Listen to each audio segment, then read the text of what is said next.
The Subcommittee on Environment and Climate Change will now come to order. Today, the subcommittee is holding a hearing entitled No Time to Waste, Solutions for America's Broken Recycling System. Due to the COVID-19 public health emergency, today's hearing is being held remotely. All members and witnesses will be participating via video conferencing. As part of our hearing, microphones will be set on mute for the purpose of eliminating inadvertent background noise. Members and witnesses, you will need to unmute your microphone each time you wish to speak. Since members are participating from different locations at today's hearing, all recognition of members, such as for questions, will be in the order of subcommittee seniority. Documents for the record can be sent to Kylie Rogers at the email address we've provided to staff. All documents will be entered into the record at the conclusion of the hearing. The chair now recognizes himself for 5 minutes for an opening statement. To give our digital team some notice, it's important to share with them that others' comments will be accepted and will be entered into the record. Earlier this morning, the Supreme Court limited EPA's authority to protect public health and the environment in the face of congressional intent for a rule that is no longer on the books and never went into effect. I'm completely dismayed by this decision, and I do know in the days ahead, this subcommittee will study the decision and examine all options while urging EPA to take renewed action, however possible, to reduce greenhouse gas pollution. But back to the topic of the hearing. Today is an opportunity to examine 4 proposals to address our nation's waste and recycling challenges.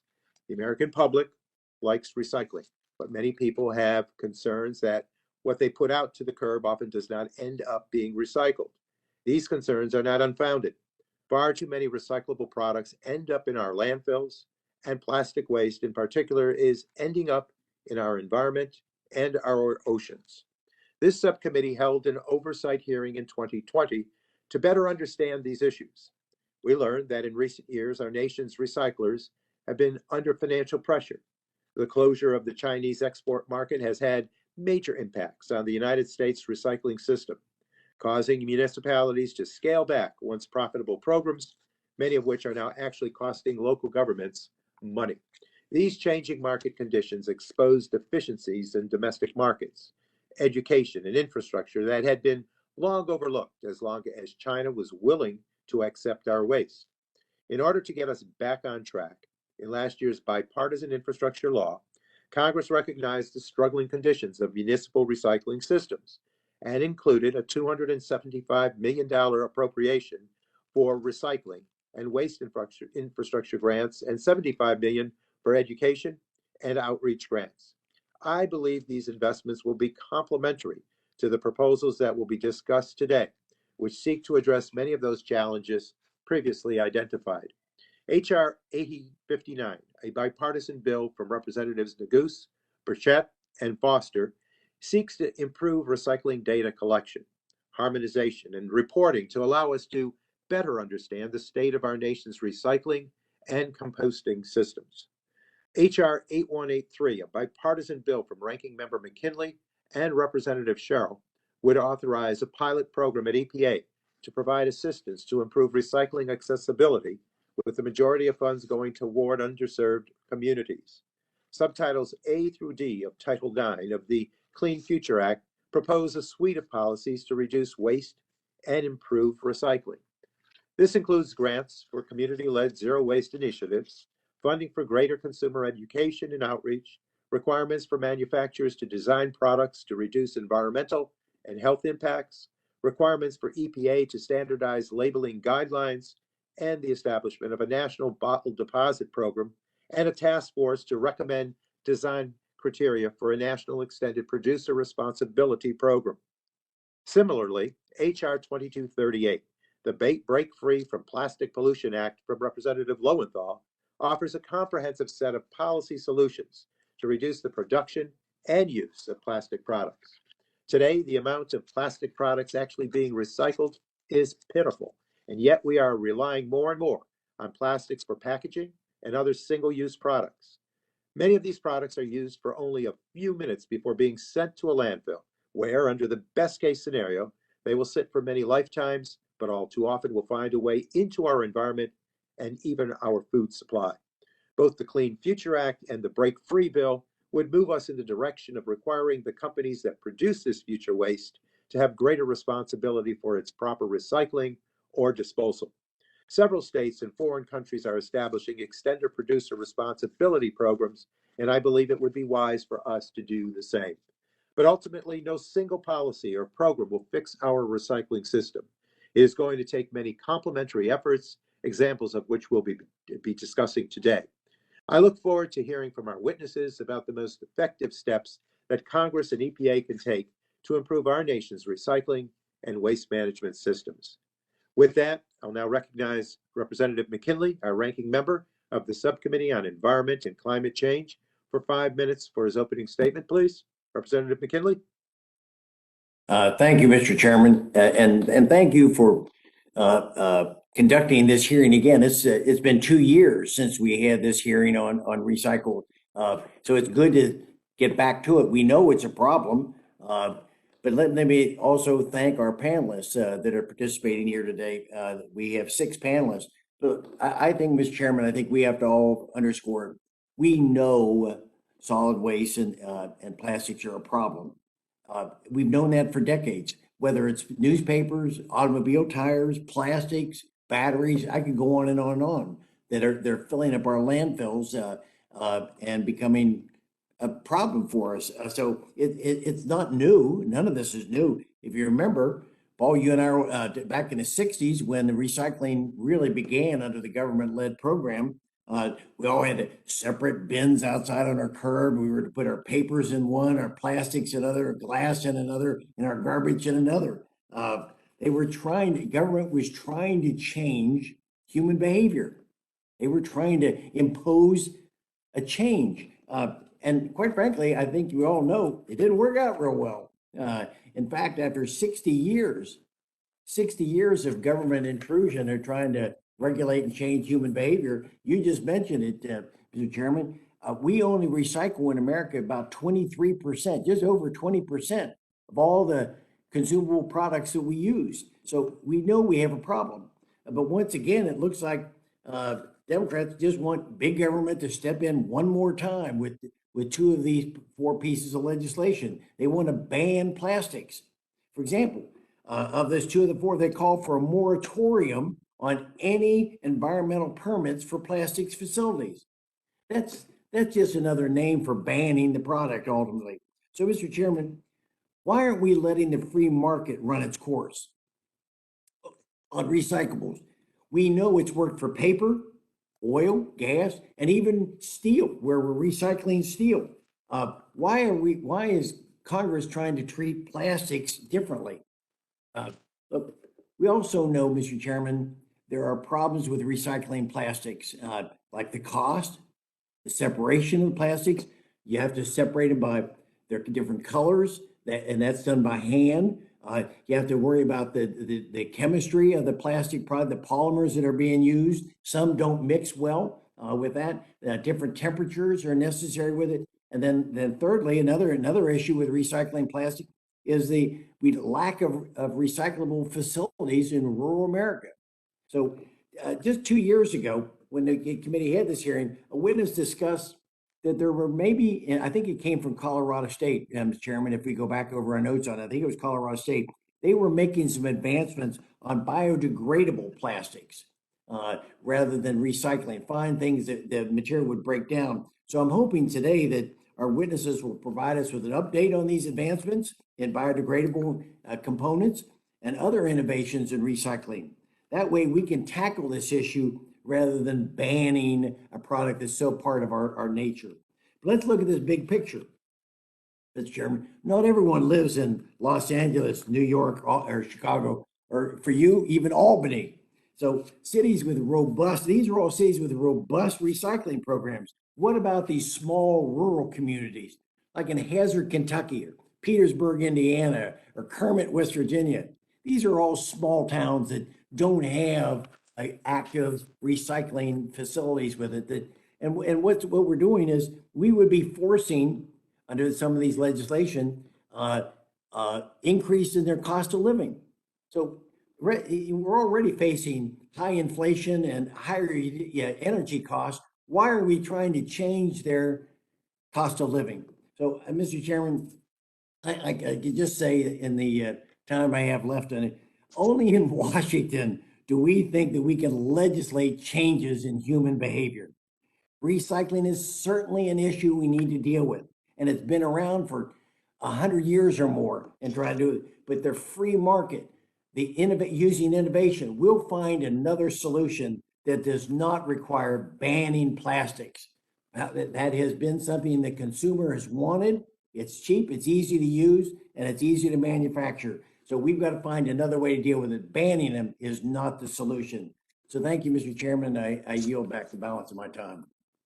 Thank you. The gentleman yields back. The chair now recognizes Representative Pallone, chair of the full committee, who's been kept very busy over the last several weeks and months. So we recognize you, Chairman Pallone, for 5 minutes for your opening statement. Thank you, Chairman Tonko. Today, the committee is continuing its work on important environmental and climate issues by discussing legislative solutions to our nation's broken recycling system. Every day, Americans are doing their part by sorting their waste and tossing their used recyclable materials into a bin. But with a national recycling and composting rate of only 32%, it's clear that there are major gaps in our recycling infrastructure that we need to address. I'm actually the co-chair of the House Recycling Caucus, very proud of it, and this topic is especially important to me. Recycling is a critical tool in our toolbox to reduce pollution in our communities, boost our local economies, address climate change, and strengthen domestic supply chain. But the system is not working as well as it should, and the system itself was upended in 2018 when China banned most plastic waste and mixed paper material imports, and this action prevented us from shipping recyclables overseas, and it required American communities to rely on other options. But this also begs the question of where recyclable material goes. It should be recycled, not sent to landfills or incinerated. And I'd like to know today what's being done to reduce the amount of waste that actually goes to landfills or is incinerated.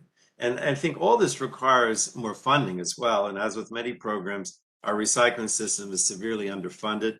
Municipalities across the nation, especially small and rural towns, struggle to manage their recycling programs, forcing scale backs or complete cancellations of curbside pickups. And this is bad news for both the recycling and the reuse side of the waste equation. Without adequate infrastructure to collect recyclable materials like metal, plastic, paper, cardboard, glass, our domestic manufacturers won't be able to reuse these materials in new products and will continue to look overseas for input materials. So fortunately, this Congress made a significant down payment in this area by passing the bipartisan infrastructure law last November, which included $350 million for recycling infrastructure and education and outreach grants. And this funding was a critical first step to addressing recycling infrastructure challenges and will improve recycling efforts across the nation.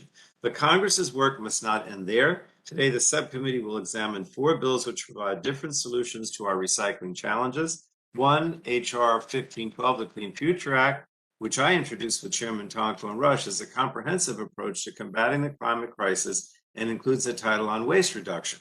The Clean Future Act includes measures to reduce the generation of waste, including a temporary pause on permitting of new or expanded plastic production facilities. It modernizes our nation's recycling system by establishing post-consumer recycled content standards, implementing a national bottle deposit program, and standardizing labeling and collection of recyclable goods. The Clean Future Act also establishes grant programs to invest in community-level zero waste initiatives, reduce the amount of landfill waste, and improve education and outreach. And many of these provisions align with objectives outlined in the President's National Recycling Strategy, which was released last November.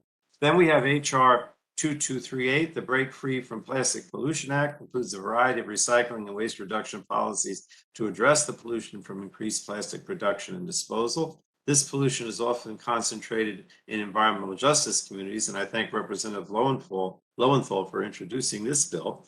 And we have H.R. 8059, the Bipartisan Recycling and Compost Accountability Act, led by Representatives Neguse, Burchett, and Foster, and this works to address data gaps on recycling and composting practices across the U.S. This data will be critical to informing policy decisions to improve material recovery and boost circularity.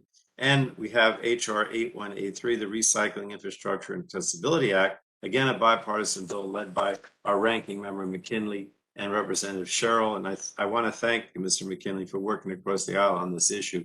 This bill establishes a pilot program to increase access to recycling services in underserved communities struggling to keep up with increasing waste management demands. So we have a lot of bills to look at, but I just wanted to say, I heard what Mr. McKinley said. Look, this is a problem in many ways, right? In other words, it's the towns that don't have the money. They want to get more people to recycle. It's a problem because we have no place to ship stuff. But ultimately, what I'd like to see, and I keep stressing it, we have to get a situation where we put less in landfills, we incinerate less, and we actually recycle more. And I'm afraid that we're getting away from that. And so that I'm hoping that we can get some answers to that part of the equation today. And I thank you again, Chairman Tonko.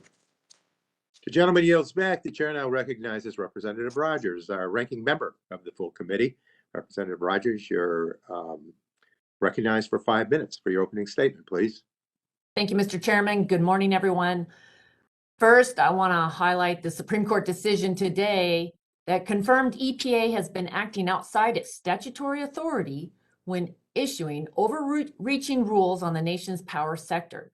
This decision is a victory for Article 1 legislative authority on behalf of the people and representative government. It's Congress's clear constitutional authority. It's our responsibility to debate and make the law, the public policy, not unelected bureaucrats in the executive branch, who often abuse their power by issuing regulations that place harsh burdens on our economy and people's livelihoods. I'm pleased to see this decision. We are facing an inflation and energy crisis with gas prices at all-time high, trips to the grocery store busting the budgets of American families. Like, for example, Andy Jurish, he's with the Washington Association of Wheat Growers. He's a fourth-generation wheat grower, and he told us at a recent forum that rising gas, diesel, and natural gas prices are crippling farmers from their equipment to fertilizer. Unfortunately, instead of working with Republicans who are calling for the Biden administration to flip the switch on American energy production, lower the cost of food and consumer goods, and help farmers like Andy, we see the Democrats again turning to a radical climate agenda. We can and we should join in better conservation policies to promote recycling. And I share the chairman's goal to reduce the amount of product that goes to landfills or is incinerated and recycle more. However, the two Democrat-only led bills today seek to ban new plastic manufacturing and certain single-use plastic products. This is an approach that will cost American jobs. It will worsen the supply chain crisis and hurt economic development across the country. The approaches that are proposed in these bills, banning plastics, will deprive us of life-saving technologies like PPE, syringes, vaccine production equipment, medical gowns, insulated packaging for transporting vaccines. These plastic-based products have been critical in responding to the pandemic. Plastics are essential, and they're essential in clean energy and emission-reducing technologies like insulation for homes, light-weighting vehicles, wind turbines, and solar panels. Innovation has given us so much with these plastic-based technologies that make our lives better. The Clean Future Act and the Break Free from Plastics Pollution Act will reduce our quality of life, hurt economic competitiveness, and make us more dependent upon China. We've seen this playbook before by the majority on this committee, and their campaign for blanket bans on new and innovative chemicals, kind of the similar approach that are essential to the manufacturing of critical goods. Whether we are promoting recycling or discouraging waste, legislation should not lead to de-industrializing the United States and not strengthening our domestic supply chains. These bills ignore that America has some of the highest environmental standards for manufacturing in the world. We do it cleaner, more efficiently, while also leading the world in reducing emissions. The other two bills today, HR 8059 and 8183, address more traditional recycling and composting policies. Conserving our resources is good policy, especially if it's based on innovation and free market investments in infrastructure. 8183 prioritizes rural areas for a new EPA pilot program for infrastructure grants. Rural areas are often shortchanged, so this rightly focuses on our infrastructure needs to enhance recycling. And I'd like to better understand whether a new program with additional dollars are needed, especially when we consider there was $375 million of taxpayer dollars just funded in the bipartisan infrastructure law for recycling grants. The other bipartisan bill, 8059, the Recycling and Composting Accountability Act, seeks more data on recycling and composting in the U.S. But of concern to me is it just the increasing federal government's influence on both of these in both of these bills. I have concerns when the federal government goes from supplying seed money and technical aid to actually regulating or directing curbside collection or residential recycling of solid waste. Finally, I just want to note the EPA is not here again. This is the second week where we've not heard from the administration on these legislative proposals. I think it's important that we do. I welcome the witnesses. I look forward to the testimony and believe we need to hear from the administration too. And with that, I yield back, Mr. Chairman. The gentlelady yields back. The chair would like to remind members that pursuant to committee rules, all members' written opening statements shall be made part of the record. I now introduce the witnesses for today's hearing. First, we have Mr. David Allaway, Senior Policy Analyst of the Department of Environmental Quality from the state of Oregon. Ms. Lynn Hoffman, Co-President of Eureka Recycling, National Coordinator of the Alliance of Mission-Based Recyclers. Next, we have Ms. Stephanie Irwin, Director of Circular Economy Policy at the American Sustainable Business Network. Next, we have Director Yvette Arellano, a founder and executive director of Fenceline Watch. Mr. William Johnson, Chief Lobbyist of the Institute of Scrap Recycling Industries, Inc. And then finally, Mr. Matt Seaholm, Chief Executive Officer of Plastics Industry Association. At this time, the chair will recognize each witness for 5 minutes to provide an opening statement. I recognize Mr. Allaway for 5 minutes to provide an opening statement. You're set to go there, sir. Thank you, Chairman Pallone, Ranking Member McMorris-Rodgers, Chairman Tonko, and Ranking Member McKinley. Thank you for the invitation to present in today's hearing. For the record, my name is David Allaway, and I am a Senior Policy Analyst at the Oregon Department of Environmental Quality. Our state recently conducted a deep examination of the recycling system, and today I will summarize some of our key learnings from that research. Additional details are provided in my written testimony. In 2017, China abruptly closed its doors to shipments of waste paper and plastics from other countries. The resulting disruptions exposed numerous problems with recycling here in Oregon. In response, the state convened a recycling steering committee. 16 diverse stakeholders from the public and private sectors were charged with recommending changes to Oregon's recycling systems. I co-chaired that committee, which held close to 100 meetings over a 29-month period. The committee and department undertook significant research and spoke with hundreds of players in the recycling system. From our research, a few key findings stand out as perhaps most important. First, recycling offers the potential for real yet modest environmental benefits. The use of recycled feedstocks in product manufacturing almost always allows those products to be produced with less energy and oftentimes with a reduction in water and air pollution, including greenhouse gases. Waste prevention, the reduce reuse part of reduce reuse recycle, has even greater potential for environmental benefit. Second, one of the greatest challenges facing recycling is the problem of contamination, materials placed into recycling bins and carts that do not belong there. Removing this contamination is necessary but expensive. Failure to remove it threatens the willingness of end markets, such as domestic paper mills, to use recycled feedstocks. Exports of contaminated bales can harm people and result in significant quantities of plastics in the world's oceans, as my written testimony details. One leading cause of this contamination is a deeply confused public, and a leading cause of that confusion is misleading labels and claims of recyclabilities on products and packages. Given how consumer goods are distributed in this country, fixing the problems of labeling might best be done at the federal level. Finally, I would highlight that the economics of recycling are challenging in part because market prices fail to account for social costs. Waste prevention and recycling can and do reduce costs to society. For example, by reducing air and water pollution, recycling can reduce healthcare and other costs associated with illness, disease, disability, and death. These are very real economic benefits, but they are not reflected in the market prices that drive day-to-day decisions by producers, waste managers, or local governments. The fact that many such costs are not reflected in those market prices results in an underinvestment in the recycling system and an overinvestment in virgin resource production and use. Drawing on a consensus recommendation from the state's Recycling Steering Committee, Oregon's legislature last year adopted the Plastic Pollution and Recycling Modernization Act, which was signed into law last summer. The act maintains existing elements of Oregon's recycling system that work well and mandates or incentivizes improvements to elements that do not, including rural recycling. It does this without banning materials.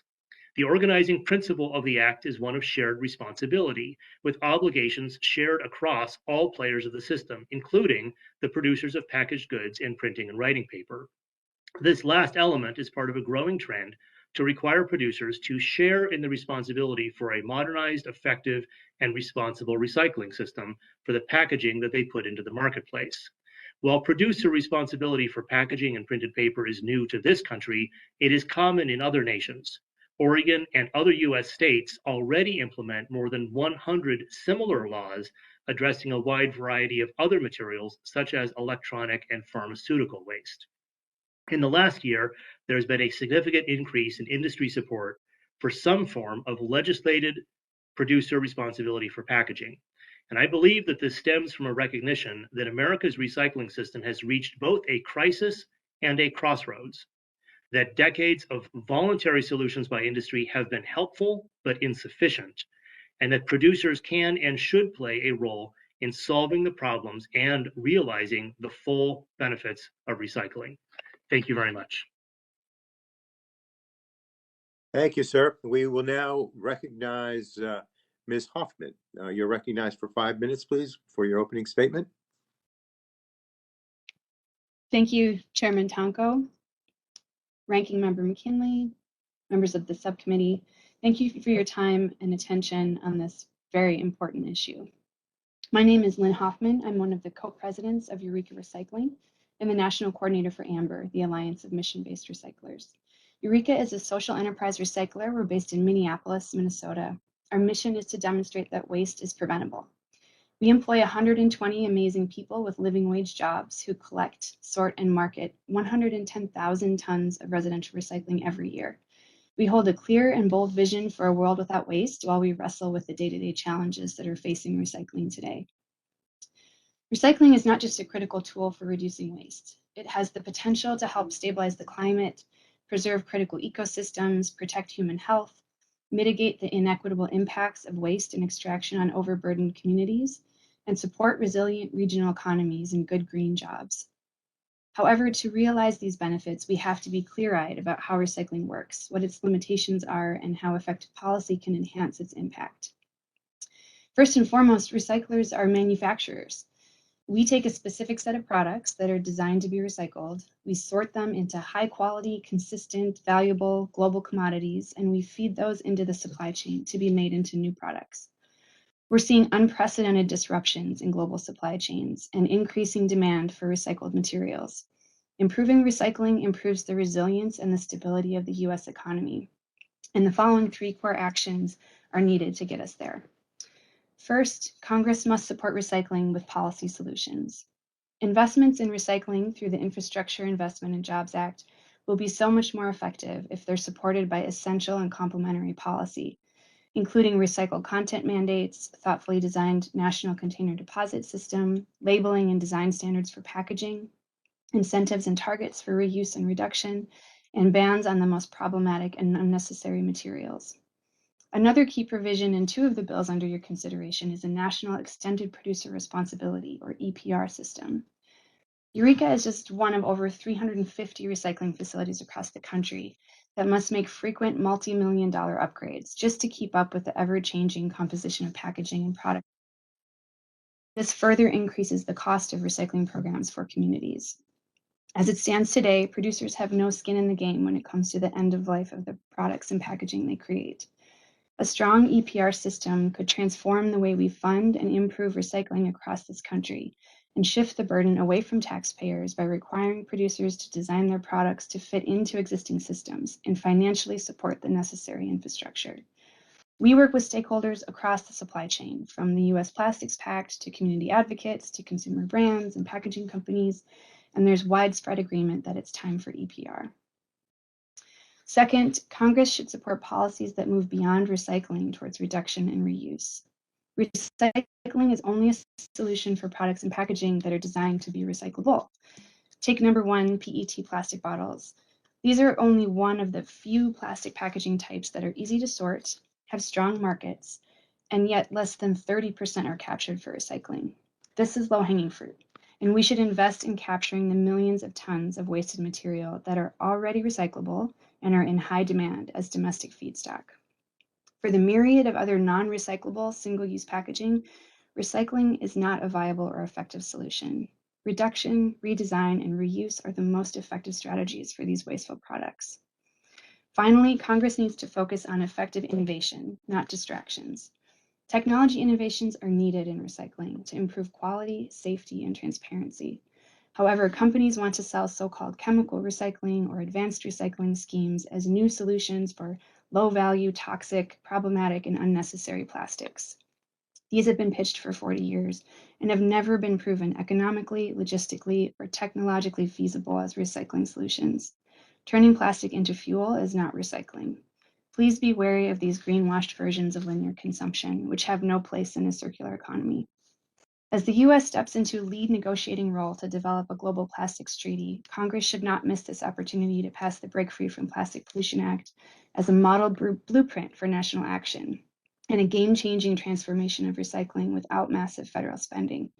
It's time for policy incentives and solutions to help secure a more stable, equitable, and resilient future. Thank you. And thank you. And Ms. Irwin, you are now recognized for 5 minutes for your opening statement, please. Thank you. Greetings, Chairman Tonko, Ranking Member McKinley, Chairman Pallone, and Ranking Member Rogers. Thank you for convening this hearing and for giving me the opportunity to testify today. My name is Stephanie Irwin. I'm the Director of Circular Economy Policy for the American Sustainable Business Network. We are a multi-issue national organization comprised of businesses, business associations, and investors, which collectively represent over 250,000 businesses spanning different sectors and regions, sizes across the US. We are united in our shared vision of a vibrant, stakeholder-driven, equitable, circular, and sustainable economy.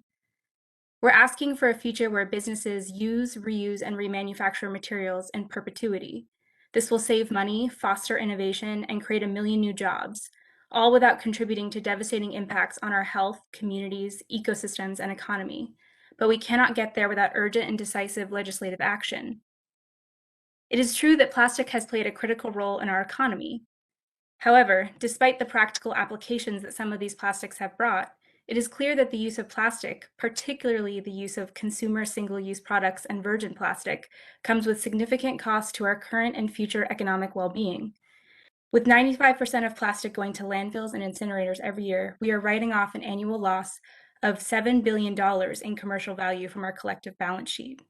Our plastic-driven economy, in combination with our fragmented and inadequate recycling infrastructure, also precludes the US from billion-dollar market opportunities as consumers demand more sustainable and plastic-neutral products, as businesses seek to scale innovative models of consumption and production, and as firms look to invest in companies that have consistently outperformed the markets by proactively addressing climate and waste issues.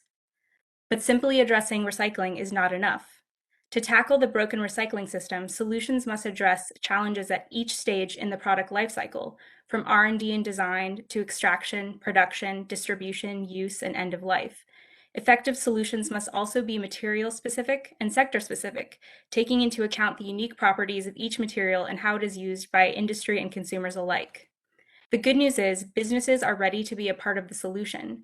With 2025 and 2030 targets in place, our businesses, alongside Fortune 500 companies, are actively investing in circular supply chains to reduce or eliminate single-use and virgin plastic products, to increase the post-consumer recycled content of products, to scale, reuse, and refill models, and to switch to functionally compostable products.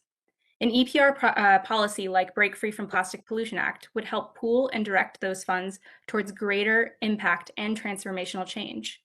Of the bills in front of the committee today, the Break Free Act offers several strategic advantages as a solution. It accelerates the timeline for innovation and action by putting an EPR system in place immediately. This would also set the US up to lead negotiations for the upcoming UN the Global Plastics Treaty.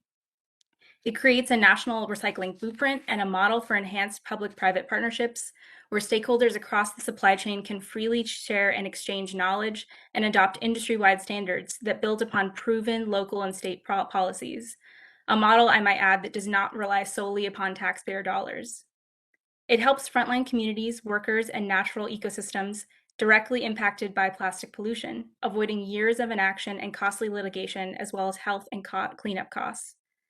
The bill also includes a temporary pause on permits for new and expanded virgin plastic production facilities, which allows governments, industry, and businesses time to update compliance standards for health and safety, and to develop long-term strategies to invest in plastic recycling, reuse, and remanufacturing capacity, also to expand job creation and training in recycling and recycling adjacent industries. Ultimately, investing in technologies to keep the bathtub from overflowing will never be as effective as turning the faucet off, even temporarily. In line with our circular economy principles, the Break Free Act focuses on technologies and innovations that would aim to recycle materials at their highest value and purity, which means it ensures that toxic and hazardous chemicals are designed out of plastic in order to be safely recycled. And it excludes waste-to-energy technologies that incinerate and downcycle and market materials. These waste-to-energy technologies should not be qualified either as circular or renewable as currently written in the Clean Futures Act.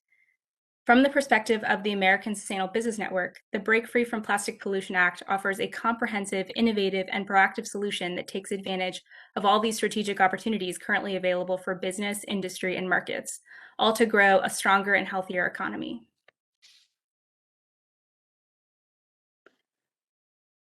Thank you.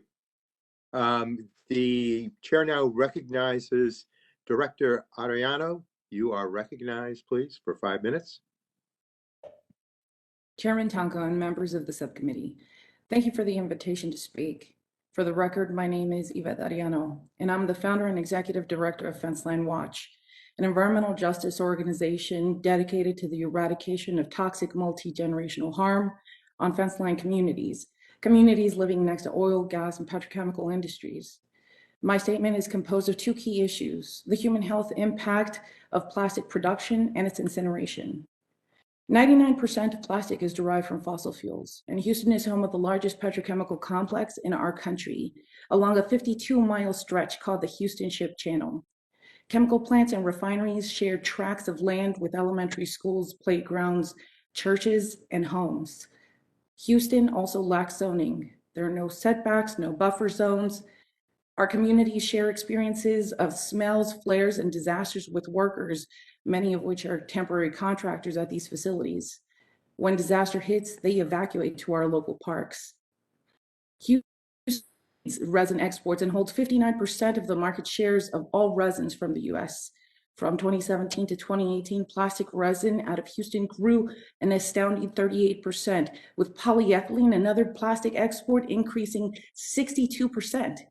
Currently, the Houston Ship Channel is home to over 90 plastics facilities, with 184 coming down the pipeline. These plastic industries currently make up 1/4 of industrial pollution in the Houston area. Our lack of zoning disproportionately affects overburdened communities of color. We face daily threats of toxic exposure, potential disasters, and irreversible health impacts. 4, densely high, dangerous pollutants that come from plastics production and plague communities like Manchester include 1,3-butadiene, benzene, styrene, toluene. All 3 products produce odors that range from super sweet to gasoline-like.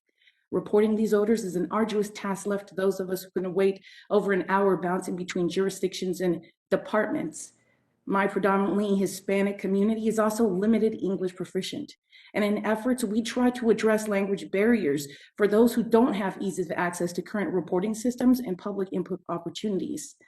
Break Free addresses these language barriers. The short-term toxic exposure includes irritation to the eyes, nose, and throat, headaches, fatigue, tremors, decreased blood pressure, memory loss, central nervous system damage. The long-term impacts span from the reproductive system to developmental problems, slowed reaction times, a difficulty with balance, irregular menstrual periods, and leukemia. Children in utero are affected before their first breath, causing low birth weights, a significant factor in child mortality. With difficulty, I testify as one of many who suffer from irregular periods, sterility, and skin lesions. Break Free would temporarily pause new and expanding facilities and give agencies and Congress the time needed to investigate cumulative impacts and ensure facilities integrate the latest technology to prevent further pollution. The University of Texas School of Public Health found that children living within a 5-mile radius of the Houston Ship Channel have a 56% increased risk of contracting acute leukemia compared to those living outside of 10 miles. Those living in the area with emissions of 1,3-butadiene, also generated in incineration, have an increased risk of developing 3 forms of leukemia. Ann Coker, a primary investigator for the UT study, remarked that 1,3-butadiene is strictly produced for 3 primary industries, the primary one being plastic. Recycling schemes of chemical recycling and energy recovery don't even qualify for international recycling standards because they rely on burning plastic. EPA data on one pyrolysis plant, Agrilix, reveals similar releases of toxics from styrene, benzene, and toluene. People purchase goods. We don't purchase packaging they come in. Break Free includes extended producer responsibilities, so the producers pay the bill for the infrastructure for a robust recycling system and minimum recycling content for beverage containers, so that plastic products with recycled content have a fair shot compared to those of virgin plastic counterparts. The externalized cost on our communities is unaccounted for and often ignored, with the most vulnerable left to shoulder the industry's human health costs and environmental costs for generations to come. We support the Break Free Act and hope you'll help us in protecting communities and turning off the tap to the global plastic crisis. Thank you. Thank you. Now we'll recognize Mr. Johnson. You're recognized, sir, for 5 minutes, please. Great. Thank you very much. Good morning, Chairman Tonko and Chairman Pallone. And thank you, Mr. Pallone, for your long-time commitment to the Recycling Caucus. It's great to see you. And ranking members McMorris Rogers and Mr. McKinley. And thank you, Mr. McKinley, for your sponsorship of Great Bill. My name is Billy Johnson, and I'm the Chief Lobbyist for the Institute of Scrap Recycling Industries. And it's always an honor to be before you today to discuss the important role of recycling to our economy and especially to our environment. And thank you for inviting the recycling industry, the industry that's responsible for collecting and processing the recyclables into specification grade commodities, and to provide our thoughts and about the different pieces of legislation today. Recycling is an essential solution to responsibly supply our domestic and global manufacturing supply chains with sustainable raw materials that help combat climate change, conserve our natural resources, and save energy. Further, the recycling industry directly employs more than 164,000 people in every congressional district in America. And it also generates over $117 billion in annual economic activities. These numbers do tell the story of a strong and vibrant U.S. Recycling industry. But first, let me correct a misperception. Recycling does work. although it is not certainly without its challenges. In any given year, our country's recycling infrastructure processes more than 130 million metric tons of recyclables that otherwise might go to landfills. However, residential recycling represents only about 20% of the material that works its way through the nation's recycling infrastructure. The other 80% comes from the recycling of commercial and industrial materials, and that material tends to be cleaner. Second, there is no one singular solution to the challenges we are experiencing in the residential recycling infrastructure. The residential recycling chain and associated infrastructure in the U.S. is a complex system which is driven by market demand, but is also saddled with a supply chain that can be inconsistent, contain high levels of contamination, and is generally not linked to current market conditions. To understand these challenges within the residential and municipal recycling streams, it's important first to understand what makes for successful recycling. First, successful recycling requires market demand. If there's no end market to utilize the recyclable materials that are collected, they will not be recycled and used again in manufacturing, regardless of the volume of material collected. And collection without market consumption is not recycling. Second, successful recycling requires minimal contamination, as recyclables are sold by specification grade with their corresponding value and marketability directly related to the quality. Third, products must be designed to be recycled at the beginning to take care of its useful end of life for successful recycling to take place. Whether the product is an electronic device, a consumer product packaging, an appliance, or a vehicle, it is imperative that the product and its packaging be designed for recycling. By doing so, recycling is more productive, which means more material is recycled and less material goes to landfills or to incineration.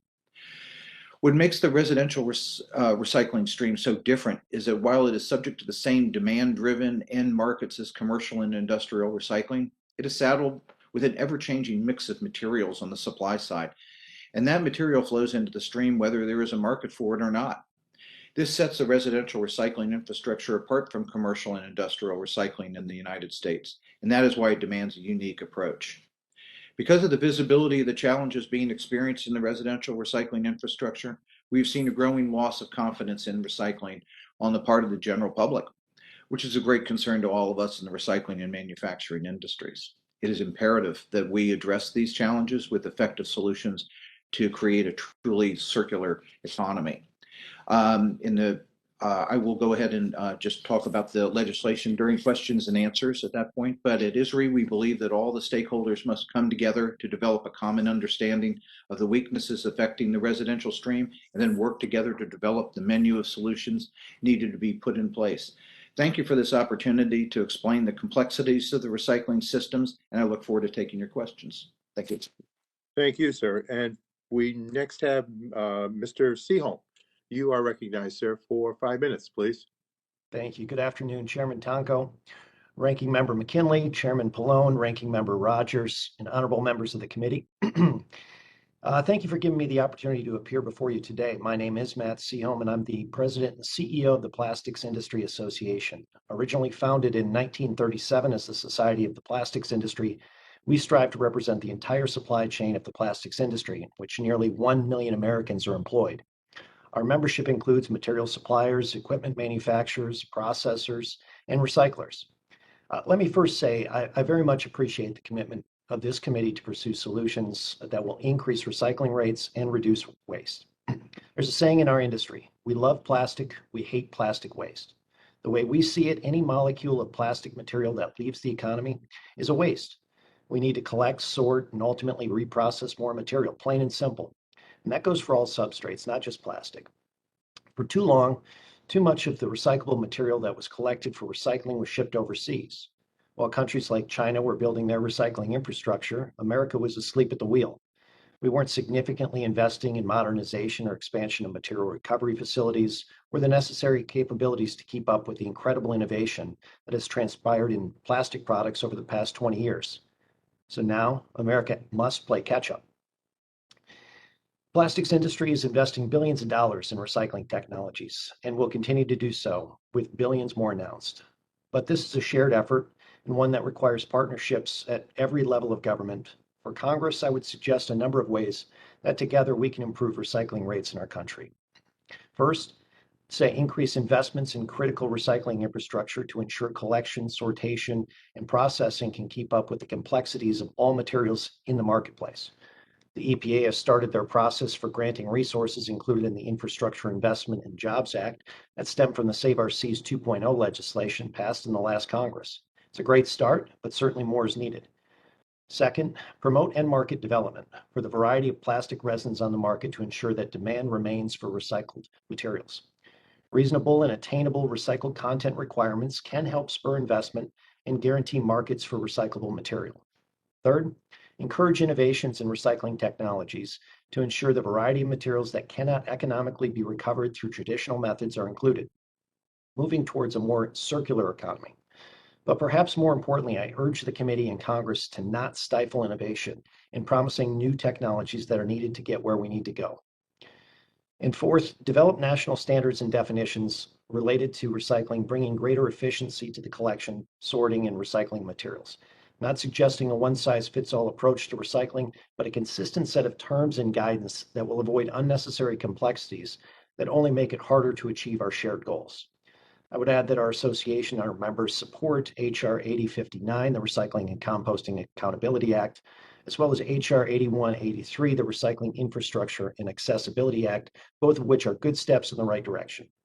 But unfortunately, we are very much opposed to Title IX of H.R. 15, the Clean Future Act, and H.R. 2238, the Break Free from Plastic Pollution Act.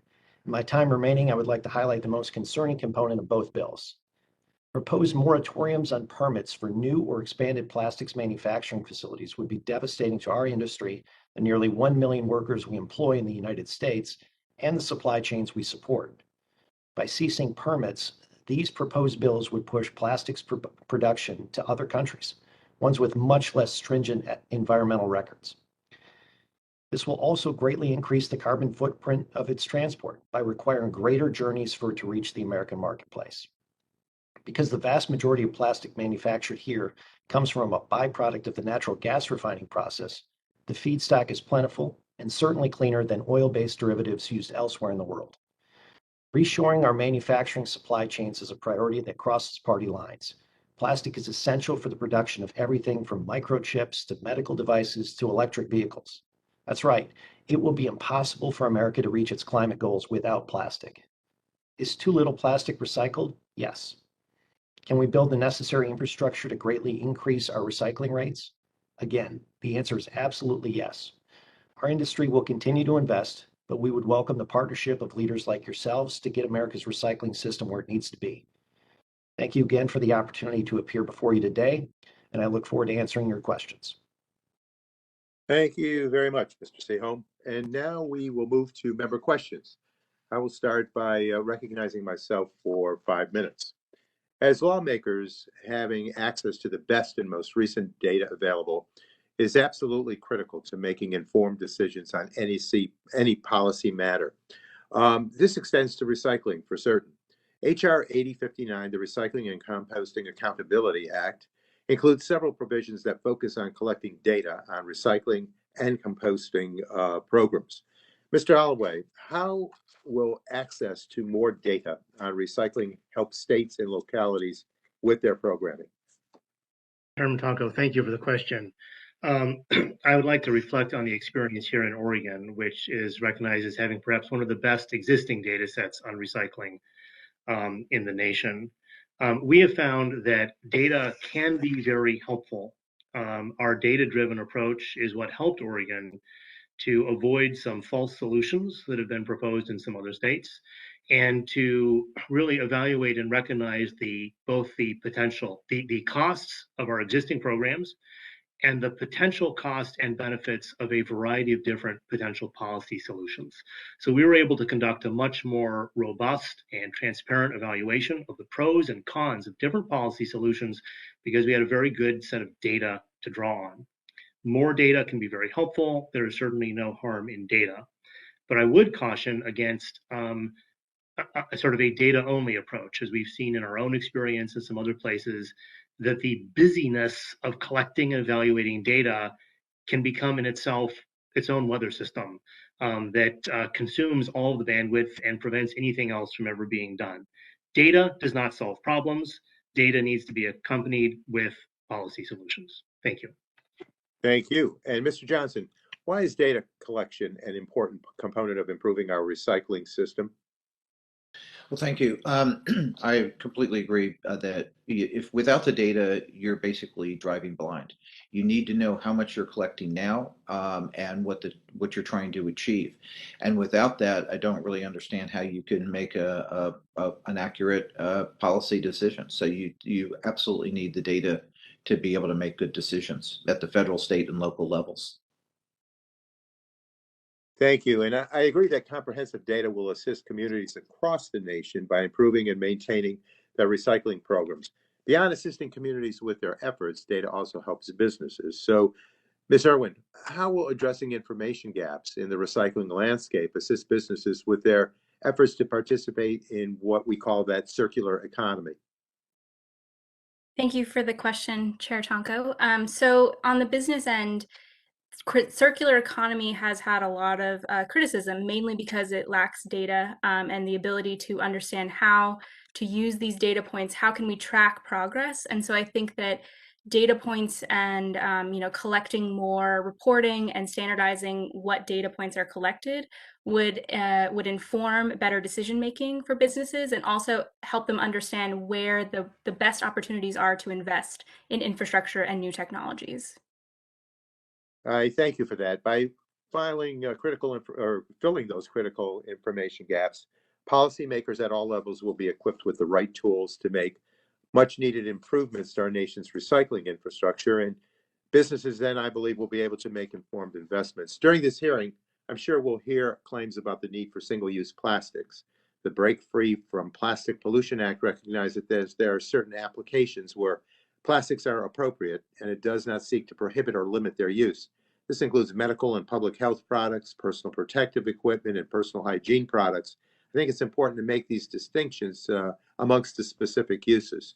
Ms. Irwin, do the businesses that care about sustainability believe these sorts of exclusions are appropriate while still seeking to limit single-use plastic consumer products that can be more easily replaced or reduced? Yes, businesses have shown commitments across the board in different sectors, especially consumer-facing sectors. They are interested in setting up these systems, these new circular value chains to meet customer demand. It's expected that, the use of plastic will double in the next 20 years, and consumers largely want to switch to alternatives, I think 90% at this point. And so they don't want to see this waste in their communities, and they want the reusable and sustainable packaging alternatives. Well, I thank you for those responses, and I see that my time is nearly expired. So we'll move to recognize Representative McKinley, our subcommittee ranking member, for 5 minutes of questioning. Thank you, Mr. Chairman. Again, I'd like to direct my question first to Matt Seaholm because I thought that Chairman in waiting, Kathy McMorris Rogers, raised some good points because of the problem we should have learned through COVID, that we need more plastics, not less. So, Matt, on these questions, there are two of the bills impose a 3-year moratorium on permits for plastic facilities, and that's to allow the EPA to develop environmental air quality standards. Now, we fully respect after 3 years of developing this, and we know it'll take 3 years to develop those, then they're going to go through a series of litigation. They always have. And then after the litigation's resolved, then we're going to move over to where actually these plastic manufacturers will have to have design and construct those facilities. So we could have a prolonged period of time. So my question is, how long do you think this pause could actually last? Well, thank you for the question. That's certainly our biggest concern. It's considered a temporary pause, but because of the way it is written, there's no, for certain end date for that pause. In the meantime, we've got members who have to apply for permits every 5 years, and any expansion or new component of their facilities could trigger this temporary pause and ultimately result in potentially shutdowns or simply moving production to a different place And that was one of the points that I made is that the moratorium is more likely to push production elsewhere than it is to actually stop the production of plastic. Thank you. Now, the other is that I'm told that that at least 60 to 70% of the rules that were promulgated by the EPA under Obama have been overturned in the courts. And just this morning, the Supreme Court just did it again, said that the overreach under the Obama administration with the Clean Air Act needed to be revisited and turned back the Clean Power Plan. So, Matt, by imposing this de facto ban, is this just another example of the EPA overreach? Well, I'll let you make that determination. But once again, our concern here is the incredible number of jobs that it does threaten. But most importantly, the supply chains. The point I made about shifting these supply chains elsewhere, I think, has been exposed in recent months. In particular, as we've identified the need to have supply chains that are domestic. If you take this plastic production and put it elsewhere, and you put it in a place where we don't have easy access to it, it will send ripples through the entire system. And I think at this point, we can recognize that the vast majority of manufactured products do use plastic in some way, shape, or form. Thank you. Now, Mr. Johnson, I got two questions for you. Maybe it's just a yes or no. And do you think we can legislate change human behavior and how they handle recycling? Well, I think that the Recycle Act that was passed within the large infrastructure bill provides great education to the American people to understand what to put in the bin and what not to put into the bin. So in that regard, I think it provides the necessary education for them to recycle efficiently, to keep the contamination out of the recycling stream to begin with. I appreciate your answer. I think but you're not, my question really was, I'm afraid we're once again, trying to change human behavior by legislation. And that's what I think that a lot of the recycling, I think there needs to be more, I think free market-based change. But let's go back to rural communities that don't have these facilities, looking at one of the legislation that I've co-sponsored.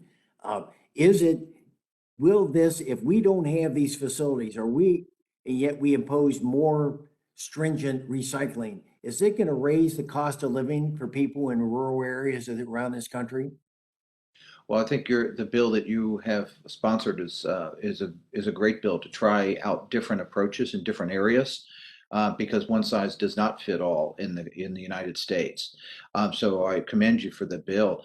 Some of the ideas or concepts like the extended producer responsibility would increase the costs to the American consumer. Okay, let me just, in closing, I've run out of my time, Mr. Chairman, but I do hope that Mr. Seaholm will get back to us, because I'd like to know from his members what advances have been made in biodegradable plastics, because we talked about that 2 years ago. If someone could give us an update on the progress we're making on that. Thank you, and I yield back to any time. Okay, yeah, the gentleman yields back. The chair now recognizes Representative Pallone, full committee chair, for 5 minutes to ask questions, please. Thank you, Chairman Tonko. The various challenges to recycling discussed today have sparked innovative policy solutions at the local and state levels. And these solutions, like extended producer responsibility and container deposit programs, can be scaled up and replicated across the country. So the bipartisan infrastructure law that was mentioned provided $350 million that can fund improvements to recycling infrastructure. So I wanted to start with Mr. Alloway. From your perspective, how can federal funding for recycling programs support improvements already underway at the state and local level? Thank you, Chair Pallone. The financial needs of the recycling system at the local and state level are at least an order of magnitude and possibly 2 orders of magnitude more than the funds provided in the Federal Infrastructure Act. So it's very helpful, and I would hope that Congress would view that with the understanding that because of the generally unfavorable economics of recycling, which is a consequence of market prices failing to account for social costs, the economic needs of the recycling system are much larger than what was provided in the grants program. As some of the other speakers have said, and I would agree, the needs of the recycling system across the country vary from community to community. Recycling is very different in different communities. There are, however, some commonalities. There is generally a lack of collection opportunity for many households as well as businesses in this country. So there are opportunities to improve access to collection. Very importantly, the processing facilities which sort out the commingled recyclables, excuse me, are generally invested and undercapitalized, and there are important gains that can be realized by improving those processing facilities. I would also mention that EPA and many states have adopted a waste management hierarchy that prioritizes prevention and reuse over recycling because of the superior environmental benefits.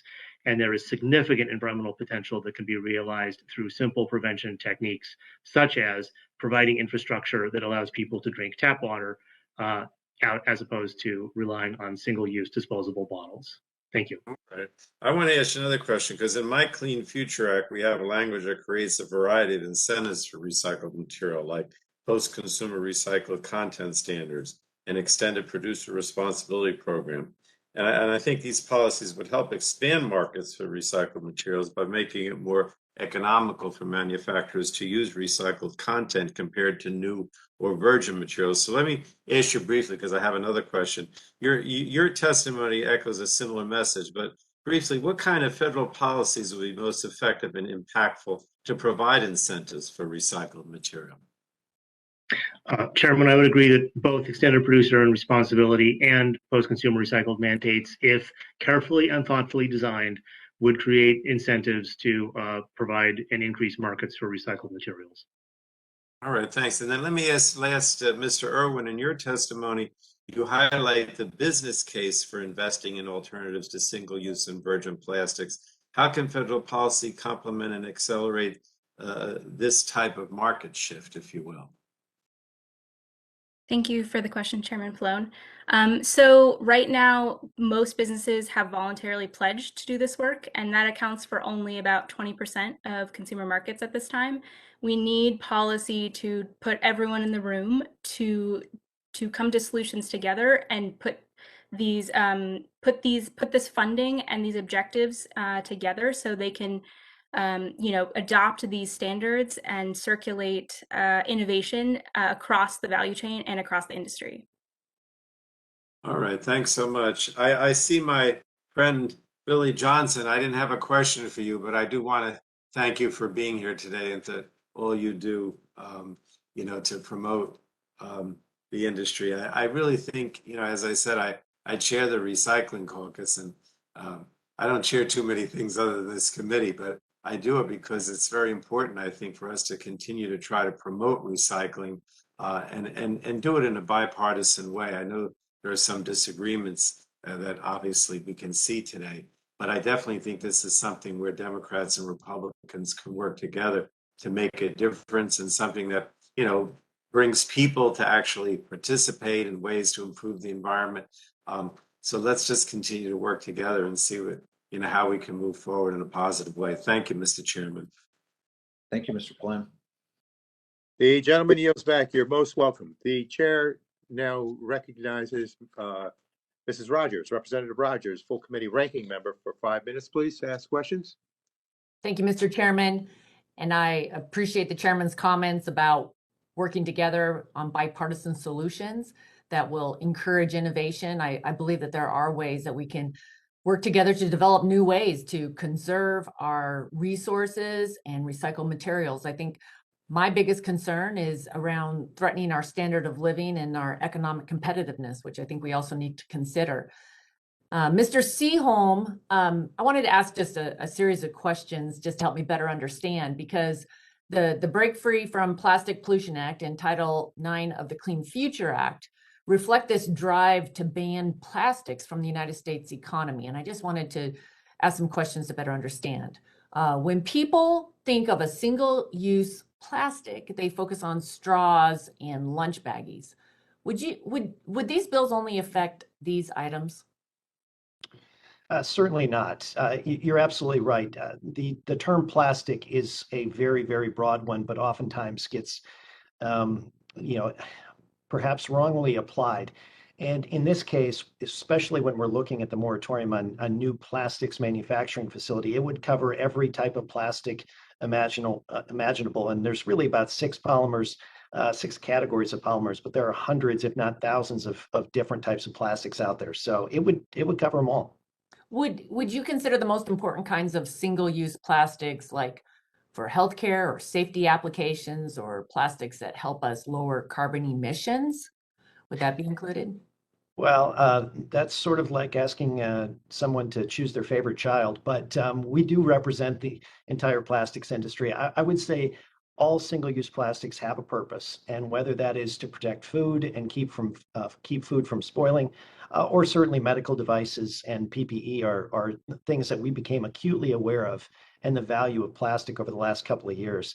So once again, these pieces of legislation would cover everything from food packaging to even automotive parts when it comes to the production of plastic.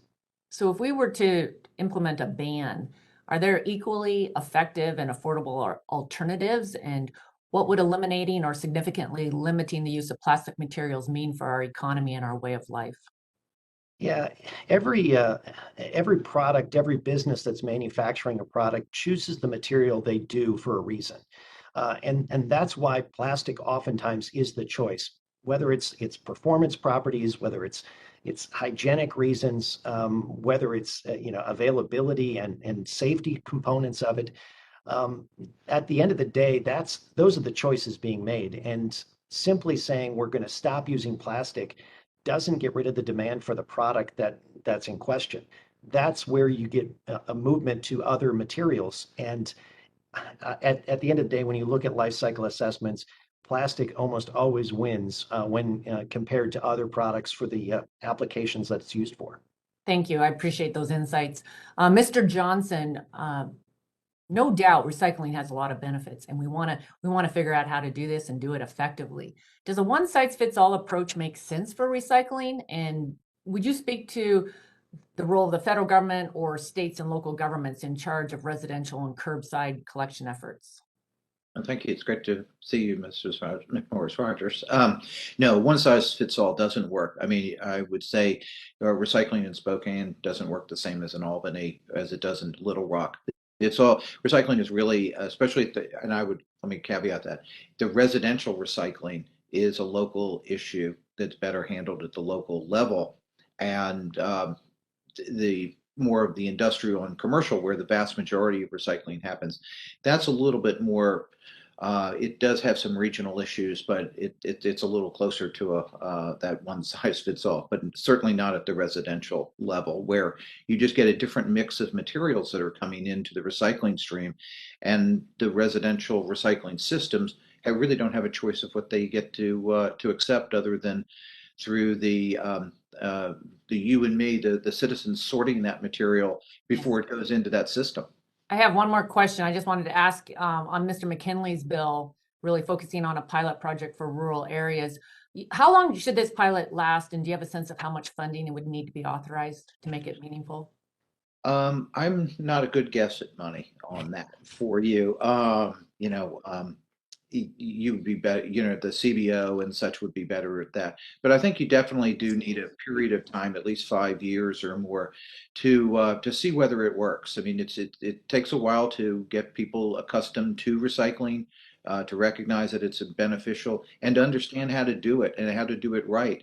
And as at the beginning, as they sort of throw too much stuff into the mix, and they get guess better educated about what they're putting in there, they'll start to reduce the contamination and it'll get better. And I think 5 years might be a good time frame. Thank you. Thank you, Mr. Chairman. I yield back. The gentlelady yields back. The chair now recognizes the gentlelady from Illinois, Representative Schakowsky, who also serves as subcommittee chair for Consumer Protection and Commerce. Welcome, Representative Schakowsky. Thank you, Mr. Chairman. I'm old enough to remember the 1960s movie The Graduate. Dustin Hoffman was the graduate. And I remember at his graduation party, a businessman looked him very seriously in the eye and to give him advice. And he said, plastics, that's the future. Well, I actually think that certainly the screenwriter was right in predicting that, but I also think that there have been some very devastating consequences. In 2018, about 36 million tons of plastics were generated in the United States, yet less than 10% of the plastics were actually recycled. Instead, we find them in our landfills, in our bodies, in our water, and even in animals' bodies. In the Midwest, nearly 22 million pounds of plastics enter the Great Lakes each year. More than half of that comes into Lake Michigan, which is in my district. And scientists estimate that pound for pound, that there will be more plastic than fish in the oceans in 2050 if we don't do anything about it. So, Mr. Alloway, will recycling alone solve the plastic waste crisis that I believe now exists in the United States today? And I'm going to ask two more questions about that, and you can answer all of them at once. Which common plastic products were in the stream are the most harmful? And finally, are there legitimate alternatives on the horizon to replace these plastics? Thank you, Representative. To your first question, will recycling alone solve the problem? The answer is no, it cannot. That is impossible. Recycling can make a modest contribution towards reducing these impacts. There are other solutions, including waste prevention. For example, we evaluated the environmental impacts of drinking water out of a single-use PET bottle and recycling it versus drinking tap water in a reusable container and washing it. And even when the impacts of the dishwasher were taken into account, the reusable option was found to be a far superior have far lower environmental impacts. So recycling can be beneficial. However, to be beneficial, it has to be done well. I would point out a recent study in the journal Science Advances, which estimates that the U.S. recycling system itself may be one of this country's largest vectors for contributing plastics into the world's oceans. And that is because of the lack of regulation and accountability at processing facilities and our exports of contaminated bales of materials to other countries who then mistreat them. So recycling can help, but it has to be done well in order to help reduce this problem. To your other questions, which types of plastics are most impactful and are there legitimate alternatives? There are thousands of different types of plastics, and I'm afraid I don't feel qualified at the moment to identify which of those thousands are the most harmful. That's a little bit out of my wheelhouse. I apologize. Are there legitimate alternatives? Yes, all materials have alternatives, but I would like to find some common ground with Matt Seaholm and point out that there are instances, there are materials where plastics offer the superior environmental choice, so long as the impacts of the plastic waste is managed appropriately and does not end up in oceans or people's bodies. And that to me seems like the primary challenge here.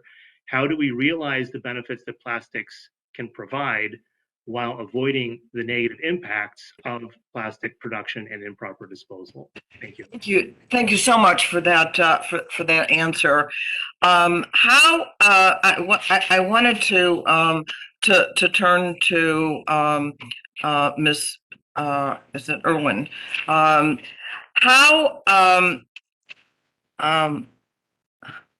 Let's see. Hold on a second. I guess I just wanted to ask, just 20 companies right now are responsible for most of the production. I wondered if you could suggest how can we ensure that businesses steer away from single-use and virgin plastic production? Great question. Thank you, Congresswoman. So the first thing is the pricing signals. So right now it is much cheaper to source and use virgin plastic as opposed to recycled plastic and other alternatives and other substitutes. That is a large component of the issue. I appreciate this. It's an issue that we really have to deal with, and I think there's an urgency about it. I thank you, and I yield back. The gentlelady yields back. The chair now recognizes the gentleman from Ohio, Representative Johnson, recognized for 5 minutes for questions. Thank you, Mr. Chairman. You know, inflation is hitting my constituents in eastern and southeastern Ohio really hard. They're struggling more than ever to fill up their tanks, to buy personal care products, clothe their children, and even afford food. So, what do my colleagues in the majority propose to ease this inflationary burden on Americans who are struggling so hard to buy groceries? Their idea is to heavily regulate and shut down the manufacturing of much of the plastic packaging that the foods that they buy actually come in. I mean, can you believe that? How will this possibly ease inflation? The timing of these radical proposals could not be worse. Plastics quite literally make our modern life possible. Most of our food packaging, health products, automobiles, electronics, and everything in between would not exist without plastics. And so, moratoriums on the manufacturing of such a widely used and important material is, by definition, highly inflationary and would only serve to make us more vulnerable to precarious global supply chains while killing thousands of good paying American jobs here at home. So, Mr. Seaholm, you mentioned that much of America's plastic feedstock is derived from the refining of natural gas, which my region happens to be blessed with an abundance of. For instance, we have the massive multi-billion-dollar Shell ethane cracker plant in Monaca, Pennsylvania, coming online this summer. If Title IX of the Clean Future Act or the Break Free Act went into law, how would beneficial projects like these and ancillary manufacturing industries be affected? Well, I think, the timing of that facility, I'm not sure where they are in their permitting process, but I think you've identified that. Well, their permits are already done. They're supposed to come online this summer. Okay, well, in that case, then the next time that they come up for a renewal is probably the first time that they're going to end up with the question mark. But I would say that that facility in particular is a very interesting one, and I would say it's strategic for our national supply chains. It's the first one really in the Midwest that has been built, and because of that, it takes away the over-reliance on the Houston area in particular, or the Gulf Coast, where one hurricane can significantly disrupt the supply chains. In addition, you had the deep freeze last February that we saw significant impacts. So if you find yourself in a place where you're building a facility and you can't get a permit, there are other concerns, not just about the supply chains in the nearby. It's national. Okay, well, continuing with you, Mr. Seaholm, with plastic products being so prominent in our everyday lives, if the government were to severely curtail their production, would this add, in your opinion, to the shortages and supply chain disruptions that are causing crippling inflation for so many of not only my constituents but Americans across the country? And if so, how so? I think the simple answer to that is yes. It would increase costs. It would reduce supply, while demand wouldn't go down. In fact, demand is, as we've heard today, going up significantly. And anytime that happens, now you've got inflationary pressures.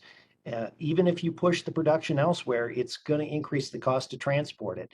Put it all together, all of that packaging, all of those plastic products that are used, go to a grocery store, everything. It may not seem like a much, but you add a penny to every single one of those packages, and it adds up when you go to the checkout counter. Well, and it's also going to make us very much more dependent on foreign sources for the things that we need in our everyday lives. Would you agree? I absolutely would, and that's one of our biggest concerns. Yeah. Okay. Well, Mr. Chairman, thanks for the time. I'm going to yield you back a whole 30 seconds. Well, thank you, sir, for the 30 seconds. We appreciate your questions. And next, we'll recognize the gentleman yields back. The chair now recognizes the gentlelady from New York, Representative Clark, for 5 minutes, please. Thank you, Mr. Chairman, and thank you for holding this important hearing and bringing this crucial legislation, the Clean Futures Act, to the forefront of our discussion.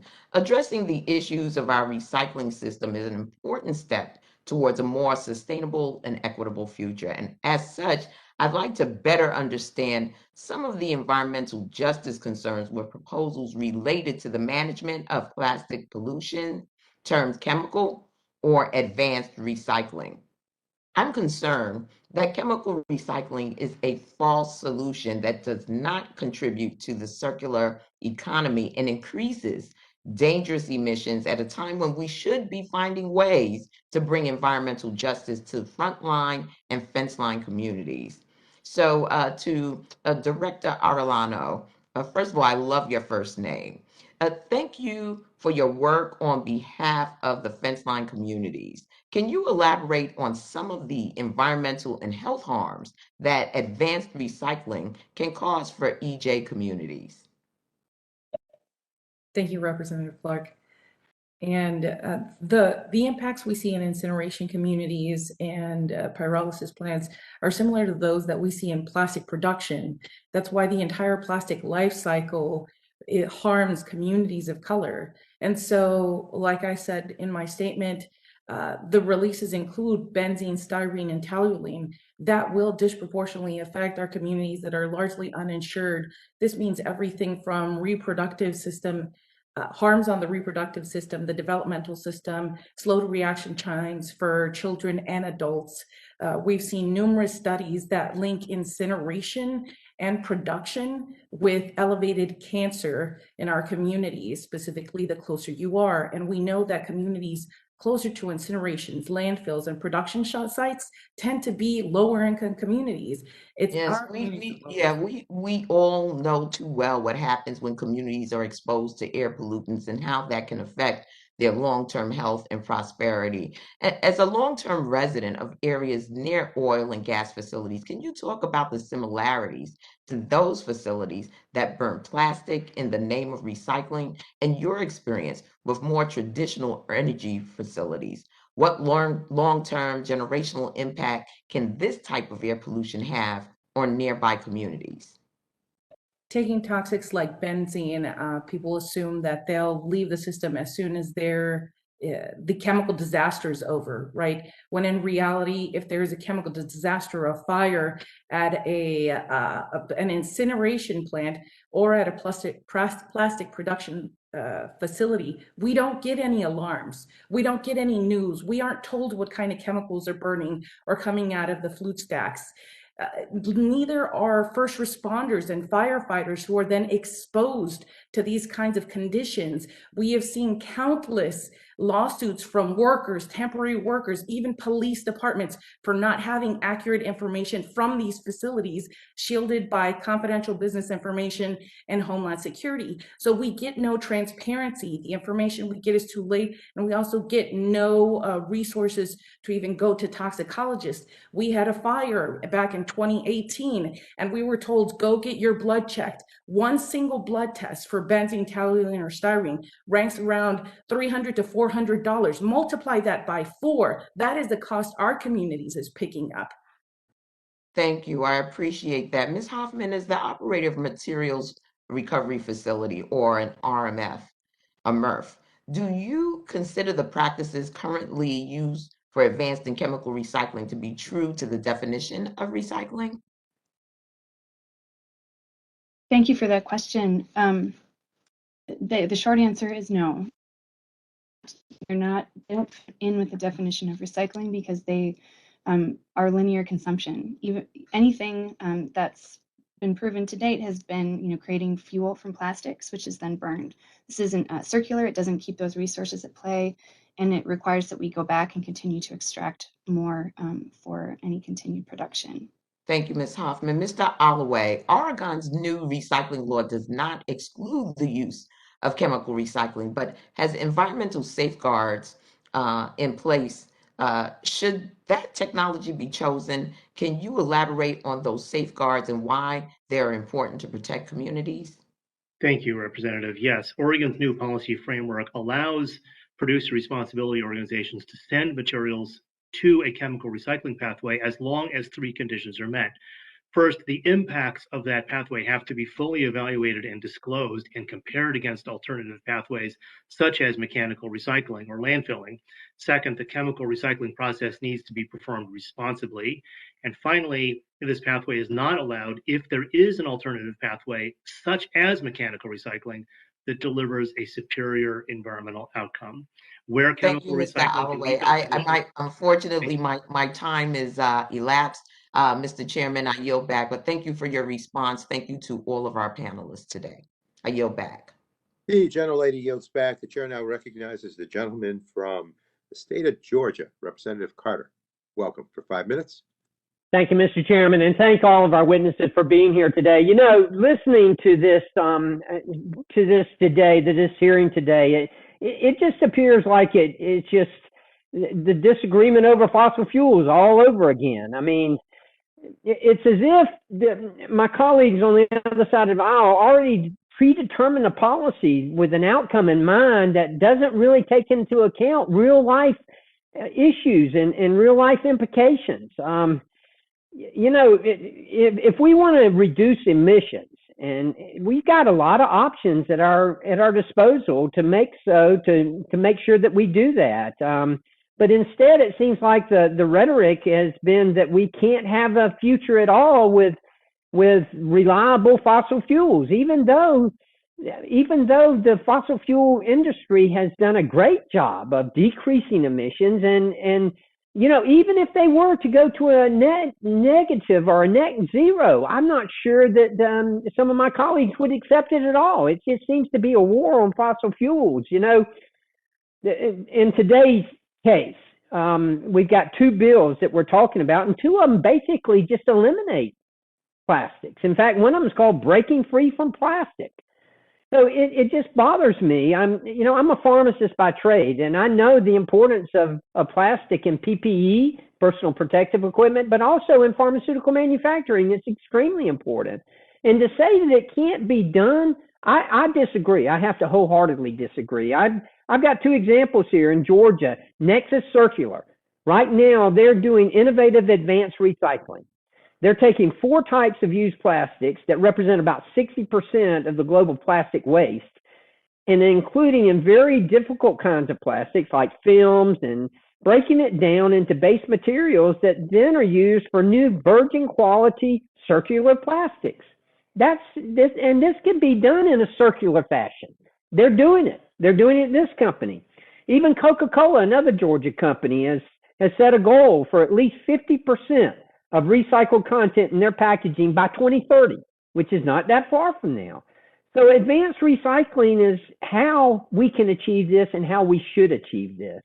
There are other exciting things that are going on. There's a pilot project right now that's going on to create bioplastic caps and cups, bioplastic cups at 28 McDonald's in my district. Bioplastic cups. That's the kind of innovation that we need. I've always said, you know, it's going to take innovation to do this. I want to ask you, Mr. Seom, do you agree with Ms. Hoffman's characterization of advanced recycling, and what are your thoughts on this kind of truly advanced recycling like I described? Well, we're wholeheartedly supportive of advanced recycling. First and foremost, you know, much of the discussion today has been focused on what we can't recycle and what's difficult to recycle, and how we haven't kept up with the modernization of packaging. Flexibles in particular is something that you just mentioned. And, you know, one stat that's very impressive is 60% of flexible plastic goes into food or beverage applications. So the primary purpose of that flexible plastic is to prevent food waste, which, if it was a country in and of itself, would actually be the third largest emitter of greenhouse gases behind both China and the United States. That's a value for climate purpose. We need to figure out ways in which we can recycle it. And advanced recycling presents the best option at this point to take some of those hard to recycle, especially the multi-layer films, and keep them in the economy rather than saying one and done. So we absolutely support advanced recycling as one part of the puzzle. What, Mr. Seelan, what can the federal government do to encourage this and to facilitate it? Yeah, I think what I indicated earlier was first, don't stifle it. That's most importantly. There's a lot of innovation that is already happening. Let it continue to develop. I would say encouragement also helps. And I think there are a number of things being done. The Department of Energy in particular has done some studies and also promotion of this. But at the end of the day, this is billions of dollars of research and development that's going into it, and it's producing things like this. This is an advanced recycled product. Not to make this into a show and tell, but that's what we've gotten, and it shows that it's possible. Well, thank you, and thank you again to all the members of the witnesses here for this hearing, and thank you, Madam Chair, and I yield back. So the gentleman yields back. The chair now recognizes the gentleman from California. Representative Peters, you're recognized for 5 minutes, please. Thanks, Mr. Chairman, and thanks for holding this hearing. Although recycling rates have increased across the country for the past several years, our statewide recycling rate in California has primarily been below 50% since 2014. States are still facing challenges that are hampering improvements to recycling, and market-driven solutions are going to be an integral piece of the puzzle when it comes to finding long-term sustainable solutions to our recycling crisis. Mr. Alloway, as someone who dealt with the repercussions of the National Sword from your position at the Oregon Department of Environmental Quality, can you explain the benefits of building domestic markets for materials that were previously exported to China? Thank you, Representative. Yes, the primary benefit of domestic markets really is increasing the adaptability of the recycling system. The more in markets you have, the better. And also that, generally speaking, domestic in markets will manage materials, manage recyclables in a more responsible way, resulting in less pollution and better management of incoming contamination than some export markets will in some countries. Okay. Ms. Irwin, in your testimony, you say that businesses are ready to be part of the solution. And I think we're all happy to hear that, since we all know that private sector solutions will be critical to improving our nation's recycling system and working towards a sustainable, more circular economy. Using alternatives to virgin and single-use plastics can improve circularity, but we need to enable the market conditions to make that possible. Ms. Irwin, what are some of the challenges to scaling virgin and single-use plastic alternatives? Great. Thank you, Congressman. So I would say that, first of all, there's no incentives to change design at this time from the beginning of product design. So things like the color of the plastic, the shape of the material, to be more like an aluminum can that everyone uses that same design. So that's a big part of it. I think that there's also not a lot of knowledge exchange happening between all the stakeholders in the value chain. So a policy like Break Free from Plastic puts all these people in the room to come together to form a solution for a very complex challenge. Are there specific federal policies that you think could address the challenges you mentioned? Should we be issuing standards, for instance?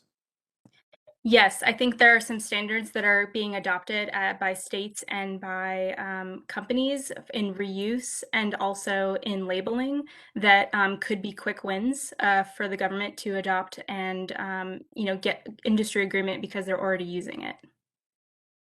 Mr. Do you have any specific state examples that you would recommend to us that we look at or that we even adopt? Yes, in reuse, there's a standard called PR3 that's been piloted in Seattle to great success, and also the Recycle Across America, RAA labeling standard, which has also been adopted in national parks and other businesses across the United States. I appreciate that very much. It's clear that we're going to need federal policy to incentivize robust markets for recycled materials. I'm glad the committee is working on solutions. I'm not as willing to close out anything. I'm not willing to close out any solution that's possible to see what we can do to recycle these materials. And I appreciate the hearing again and the witnesses, and I yield back. The gentleman yields back. The chair now recognizes the gentleman from Alabama, Representative Palmer. Welcome, and you're recognized for 5 minutes, please. Thank you, Mr. Chairman, and I thank my Democrat colleagues for holding this hearing. I just think that there needs to be more thought into eliminating plastics and this effort that is being undertaken to do that, especially when you consider that there's more than 50 tons of plastic in the blades of a 5-megawatt wind turbine. I just wonder how we're going to go to renewables if we're eliminating plastics, including the plastics that are used in solar panels, and those aren't recyclable. I brought this up many times in the hearing about the fact that turbine blades are being buried in enormous landfills in Wyoming. It's estimated there'll be 43 million tons of blade waste, including plastics, that will be accumulated by 2050. And if we're going to eliminate all plastics, that means we'll have to eliminate the plastics that are necessary for building batteries for electric vehicles. You can't separate the cells and make them operate effectively without plastic. So, and I just wonder, Mr. Seaholm, if that has been taken into account by folks that are making this attempt to eliminate all plastics. Well, I guess I would say probably not in this case. And it's unfortunate because, I mean, plastic is an absolute miracle material. It just is. Do we need to recycle more of it? Yeah. Do we need to, use less material in general? I would also say yes. So at the end of the day, I think we have a lot of shared goals. It's really the approaches to which we use to get to those goals. But I think you highlighted a couple of important applications for plastic that goes directly towards, climate priorities.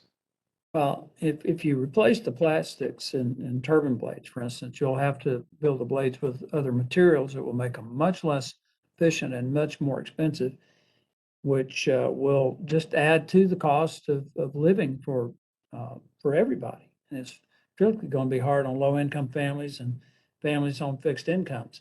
And not only on the energy side, it's also going to impact on the food side. There's a Wall Street Journal article that recently highlighted the issues that they're facing in the United Kingdom in grocery stores that were trying to completely eliminate all plastics. And it was everything from food waste to shoplifting to using more expensive paper packaging. And again, these are policies that I'm not sure people have thought about the unintended consequences of eliminating plastics. Is that what you're seeing as well? Yeah, typically in all of the policies that are really meant to be punitive, whether it's towards the industry or the consumer, it results in unintended consequences. I mean, that's what we see first and foremost. It's not the intention of the legislation to cause those, but that really does become the cause, and that's where we see costs increase, we see environmental impacts that weren't expected. Put it all together, and that's where typically bipartisan bills like two of those before us today are a much better approach. Well, I think there needs to be a deep dive into what the cost would be of eliminating plastics, whether it's cost of energy, cost of groceries. I just don't think families should have to decide between filling up their gas tank or filling up their grocery cart. The last point that I want to make is in regard to the Supreme Court's decision ruling that the EPA doesn't have the authority to regulate greenhouse gases. I introduced legislation in 2017 to that effect that would stop the EPA's overreach in that regard, would have brought that back to Congress so that we're the ones who make those decisions. And so I'm grateful for the Supreme Court's actions yesterday, and it validates something that former chairman of this committee said, Congressman John Dingell, who was one of the authors of the Clean Air Act, said it was never the intent of Congress for the EPA to regulate greenhouse gases. And that's just another example of where we as members of Congress need to take responsibility. Thank you, Mr. Chairman. I yield back. The gentleman yields back. The chair now welcomes the representative from Virginia, the gentleman from Virginia. Mr. McEachin, you're recognized for 5 minutes, please. Thank you, Mr. Chairman. It cannot be disputed that plastic pollution disproportionately affects marginalized and underrepresented communities, not only in my district, but across this nation. While we must find ways to reduce pollution and increase reuse, we must do so in a responsible and equitable manner. Mr. Alloway, in your testimony, you state that during Oregon's research on recycling, you discovered that recycling, quote, distributes burdens and benefits inequitably. Could you speak to those inequities, and how does Oregon in their program seek to mitigate those inequities? Thank you, Representative. There's a number of different ways in which the recycling system, at least in our state, and I presume the rest of the country, distributes benefits and burdens inequitably. In Oregon, it is residents of single-family homes and communities that are closer in geographic proximity to infrastructure that have better access to recycling opportunities and at lower cost. Residents of rural communities do not have as good access. The transition to commingled collection has shifted impacts, occupational hazards and health and safety impacts from collection workers to frontline processing facility workers, the individuals who are sorting these recyclables at these processing facilities, oftentimes people of color. Inadequate processing and unregulated exports result in health impacts and environmental harm to vulnerable populations in Asia and elsewhere. So our act addresses this in a variety of ways.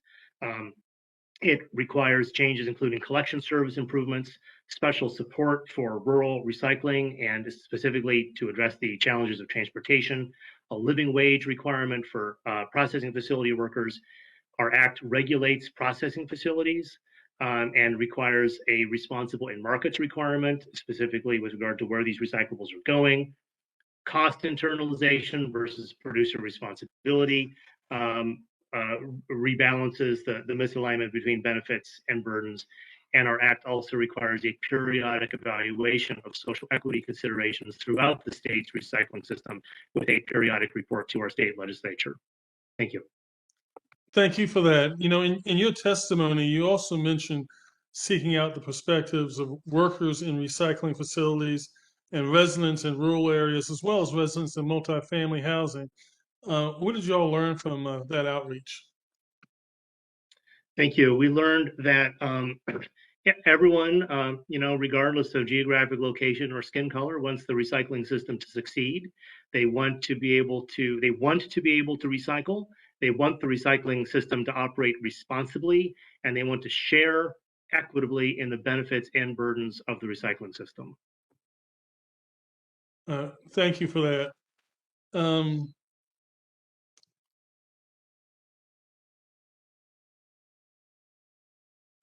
Director, and please forgive me if I'm mispronouncing your name, Arellano, could you elaborate on the disproportionate short and long-term health impacts of plastic pollution on fence line and EJ communities? I can. Thank you, Representative McEachin, and all the work that you did on EJ for All. I would like to start with the fact that we have 184 plastics plants and expansions coming our way. Like I said earlier, in Houston, we don't have zoning. We're not the only city, but we are the largest city that has that. So when we're talking about new plastics plants, we're talking about putting an elementary school, a daycare, a senior center, an entire community next to a plastic producing facility. What you are saying is that our communities are disposable for an extra ketchup packet, for another straw, for another grocery bag, when this bill straight up tackles and says, let's improve the recycling system. Let's say no to these extra plastics that nobody even asked for. Nobody asked for 20 ketchup packets in their fast food bag. So why is it that this is even a debate? What I'm trying to get at is that environmental justice communities, not only do we have to deal with a lack of transparency, a lack of information over the chemicals that we live right next to, no evacuation plans, no alert systems. Now we're being told by the Supreme Court that we can't rely on the Environmental Protection Agency to protect environmental justice communities, and we have to rely on you all here. And so when I'm talking about all of the harms, this also includes multi-generational impacts, mutations to the human population living closest and worst harmed by plastic production. Let me thank you for your work and your testimony and the passion that you bring to this issue. Mr. Chairman, I yield back.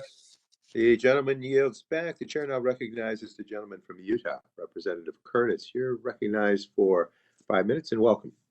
Thank you, Mr. Chairman, Mr. Ranking Member. Hello from Utah to everyone. Thanks to our witnesses and the great questions we've had today. You know, as I've listened to this hearing, there have been two themes almost shouting out at me, and I'd like to address those just quickly. The first is the obvious parallels between this debate about plastic and the energy.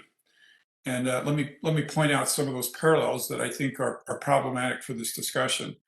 The first is this concept that somehow it's okay to close our eyes and push this overseas and prohibit it here in the United States, where we always do it better. We control emissions, safety, human rights, and this idea that somehow it's okay to ban it here and allow it to go on overseas, I think is a huge problem.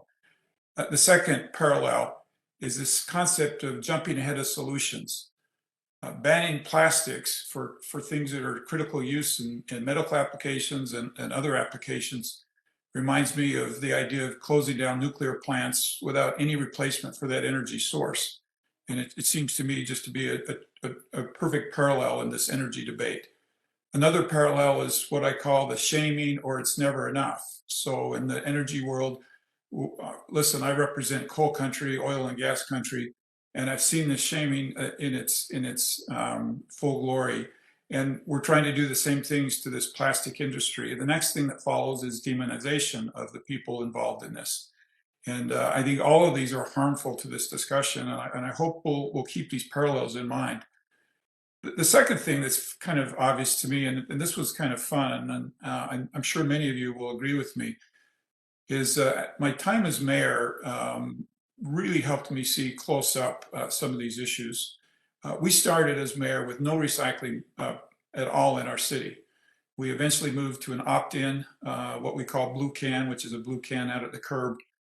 That's then we moved from that to an opt-out.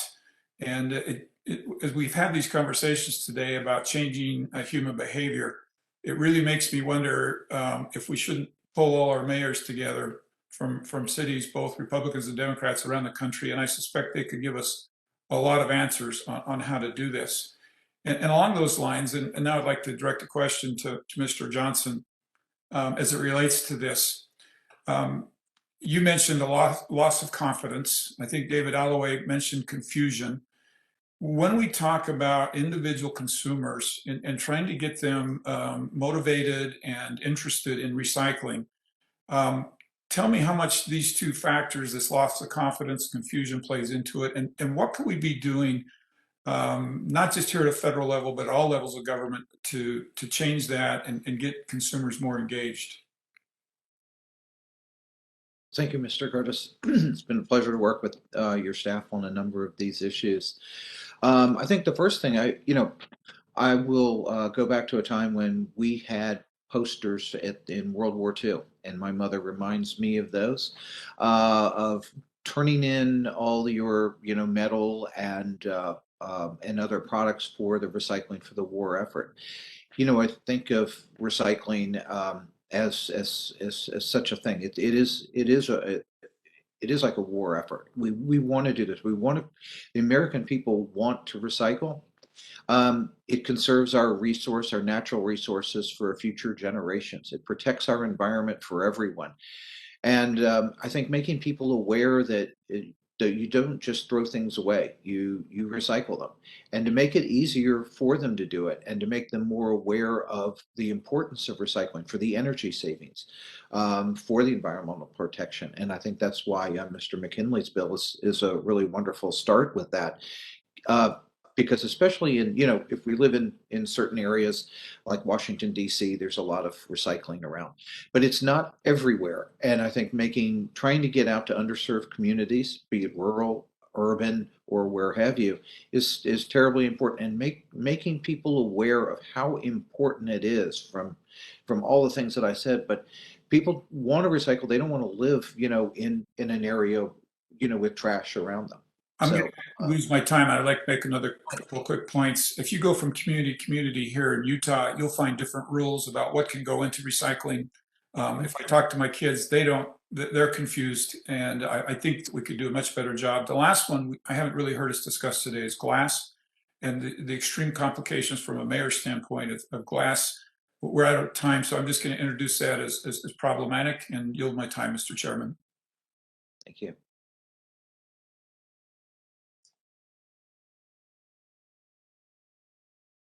I just unmuted, so let me repeat that. We welcome the gentleman from Florida, Representative Soto. You're recognized for 5 minutes, and thank you for joining us. Thank you, Chairman. Climate change is real. It's human caused, and it's leading to intensifying weather, rising seas, and more extreme heat days in Florida and in many other areas of the country. What's our Republican colleagues' plan to combat climate change? To do nothing. What's the Supreme Court's plan to combat climate change? To do nothing. Today's Clean Air Act ruling is another roadblock in President Biden's ability to combat carbon emissions.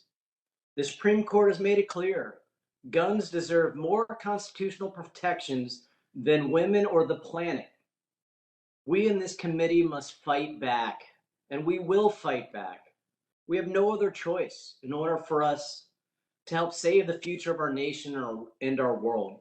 At least today we see some modest bipartisan recycling reforms for the hearing, like the Recycling and Composting Accountability Act that empowers EPA to assess recycling, improve efficiency, and develop best practices for states, local governments, and tribes. Members, regardless of which side of the aisle you're on, we can do this.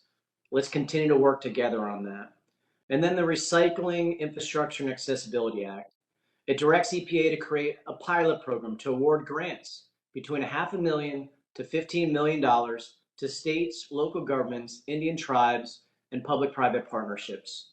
70% is set aside for underserved communities. Also bipartisan. Last year, my hometown of Kissimmee, Florida, had to eliminate glass recycling, quote, due to the high costs associated with processing. These grants will be a game changer for communities like ours. Mr. Alloway, small towns across America often have cost barriers to reach full recycling. Would the $500,000 to $15 million grants under the proposed Recycling Infrastructure and Accessibility Act help overcome these barriers? And if so, how? Representative, thank you. Certainly, any improvement to infrastructure will help to improve the economics of the recycling system. But I would caution members of the committee from expecting that infrastructure improvements alone will solve the problem. The majority of the costs of the recycling system are associated with operating costs, not capital or infrastructure. So long as transportation is required and transportation is expensive, it's going to be a challenge, and markets are distant. It will be a challenge, an economic challenge to move materials to market.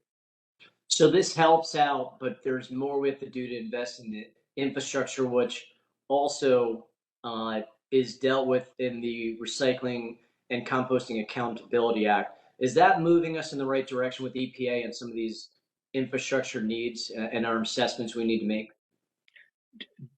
Representative, generally speaking, yes, improvements and investments in infrastructure are helpful. As my written testimony details, I would also propose improvements in infrastructure by themselves at their current scope are inadequate to make a meaningful and sustained improvement in the nation's recycling system. Thank you. Absolutely. I agree. We invested over 240 million in the recent new infrastructure law, but there's more that we have to do. Miss Arellano, currently out in the Pacific, there is a floating garbage island that is more than double the size of your home state of Texas.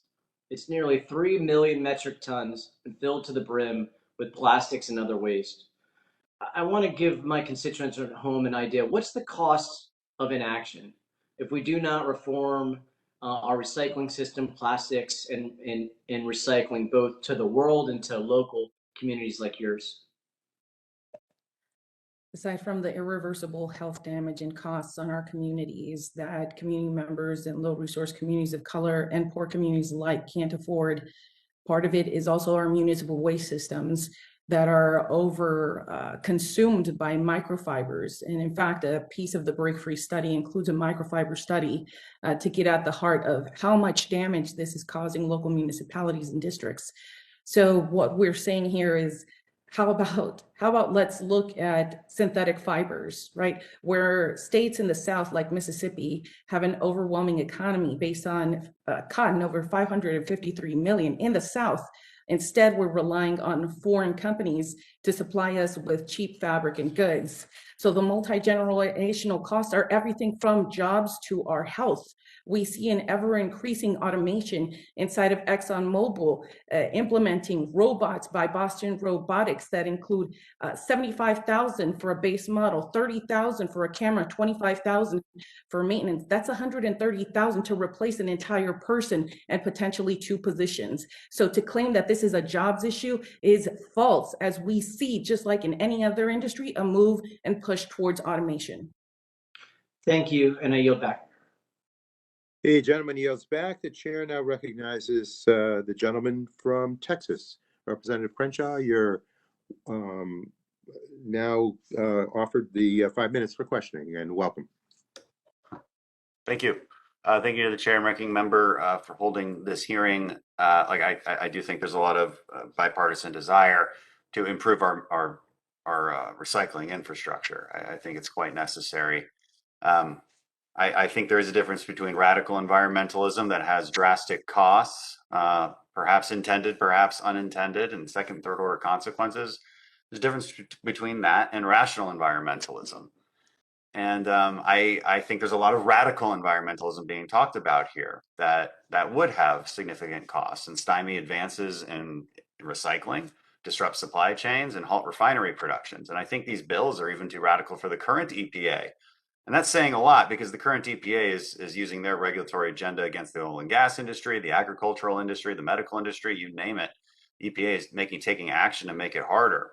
But even this EPA, Administrator Regan admonished the Clean Future Act when he was here at our committee last year, and even just a few months ago, said that he was not considering any bans on new plastic production. And I have to wonder if that's why the EPA declined to testify at this hearing. A couple concerns I have, and I'll direct this question to Mr. Seaholm. Both the Break Free from Plastic and the Clean Future Act require the EPA to institute a pause on all new and renewed plastic permits and all new or renewed plastic feedstock permits, such as ethylene and propylene. So those two products are actually byproducts of the main refined product, which is gasoline, diesel, or jet fuel. So refinery operations are created, of course, around what their main product is, maybe gasoline, but also the byproduct, which in this case is often used and sold as plastic feedstock. So if you're shutting down the byproduct, you're in effect shutting down the refinery operation. Are we reading that correctly? Is that a plausible outcome or unintended outcome of this at a time when we need our refiners the most? Look at gas prices. Yeah, I think there are 2 ways to look at that. One is simply the value of the byproduct is part of the economics that make those facilities work. So simply taking that away certainly changes the dynamics of just the viability of the facility itself. In addition, there could be a situation where you have co-location, where you've got plastics manufacturing facilities co-located with refining operations, and you could find yourself in a spot where the operating permit could be denied based on the language in these bills. And a re-permitting too. People forget that refiners have to re-permit every 5 years. So, the counter argument that, oh, well, I mean, current refiners will be fine. That's just not true because they have to re-permit. We also heard earlier, and maybe I heard it wrong, but a colleague on the other side asked one of the witnesses if the EPA could distinguish between the plastics they like and they don't like during these bans, a single-use bottle versus a medical device. But how would that actually work? Because if you're banning plastic production and the feedstock for that production, how can any EPA regulator actually predict where that plastic feedstock pellet might be sent for manufacturing? Is that really reasonable? It is not. If you simply say plastic, it means all polymers that are defined in the bill. So there really wouldn't be an ability to differentiate at that point. I think other parts of the bill could allow for some differentiation, but certainly not on the production side. Okay, I appreciate that. Again, second and third order consequences that I don't think these bills take into account. Last, I want to go to Director Arellano. You cited a lot of chemicals, perhaps dangerous. One of them was 1,3-butadiene, which is rubber for tires, and something that we produce near the Houston Ship Channel. You cited a study, though, that I want to clarify, because you said that this particular chemical, 1,3-butadiene, is associated with risk of cancer in children. However, the study that you provided us actually says the opposite. It says there is no statistically significant link between 1,3-butadiene and childhood cancer. Now, there is with benzene, which has long been established by many studies and the CDC, but the CDC pinpoints that to secondhand smoke as really the cause of childhood cancer. So is there a different study that you want to submit for the record to clarify this? Yes, there's actually two studies. So the UT study and Coker in the Houston Chronicle said that there are three industries: plastic, synthetic rubber, and one other chemical that needs 1,3-butadiene. But the primary use of 1,3-butadiene is plastic. So yes, and then there is an East Harris County cancer study where part of your district, Representative Crenshaw, is actually listed as having elevated levels of childhood leukemia. Not only childhood leukemia, but cervical cancer. So I can definitely submit those studies.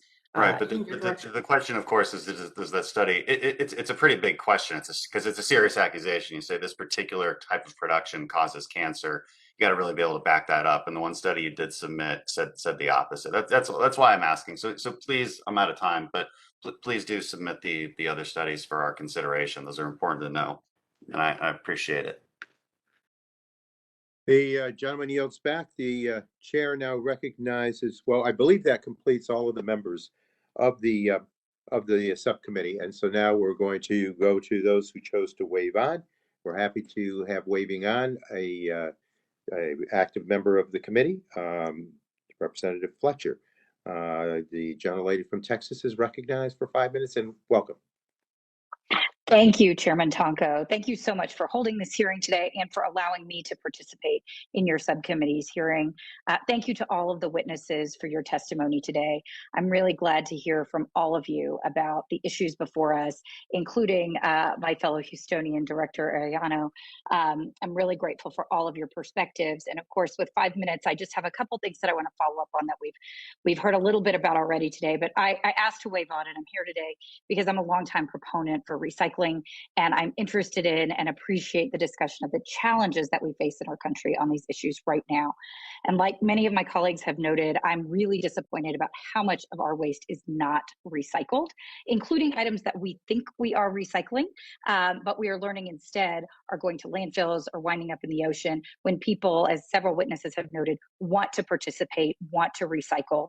And so, it's my view that we really need to invest in our recycling infrastructure, as well as find new and innovative ways of reducing and recycling our waste in this country. Now, last November, the EPA published its National Recycling Strategy Report, and it stated that all options, including chemical recycling, should be discussed when considering methods for sustainably managing materials. And I know that there are a lot of thoughts about the merits of chemical or advanced recycling. We've heard some of those perspectives today in the testimony, but I do want to focus a little bit on how chemical recycling might play a role in recycling certain products, certain materials that currently have no substitutions, like plastics that are used in healthcare that often get thrown away because of contamination issues. And this is especially important because we saw during COVID the uptick in single-use plastic like masks and gloves and PPE, and it doesn't look like that is changing anytime soon. A global analysis by the World Health Organization found that between March 2020 and November 2021, approximately 87,000 tons of PPE was sent to countries as part of the COVID-19 response and is expected to have ended up as waste. And additionally, more than 8 billion vaccine doses have been given worldwide, producing 114,000 tons of waste. So, Mr. Seaholm, in your testimony, you discussed that Congress should encourage the development of new recycling technologies. It's another theme we've heard today for materials that can't be recovered through traditional means. Do you think that chemical recycling could help address the immense amount of medical waste that is being produced? Yeah, I think one of the best things about advanced recycling, chemical recycling, molecular recycling, however you want to phrase it, is it's a purification process. Because it is breaking the polymer back down to the monomer, through that process, you have to get rid of impurities in order to repolymerize that molecule. So in that process, that purity that you get from the end product of it is ultimately much more safer than perhaps some of the other mechanical processes that can't get to that same level of purity. Thank you. I also want to follow up with the time I have with Mr. Allaway. You raised in your testimony, and Representative Curtis also asked about, I think, an issue that's really important, which is the public confusion around recycling.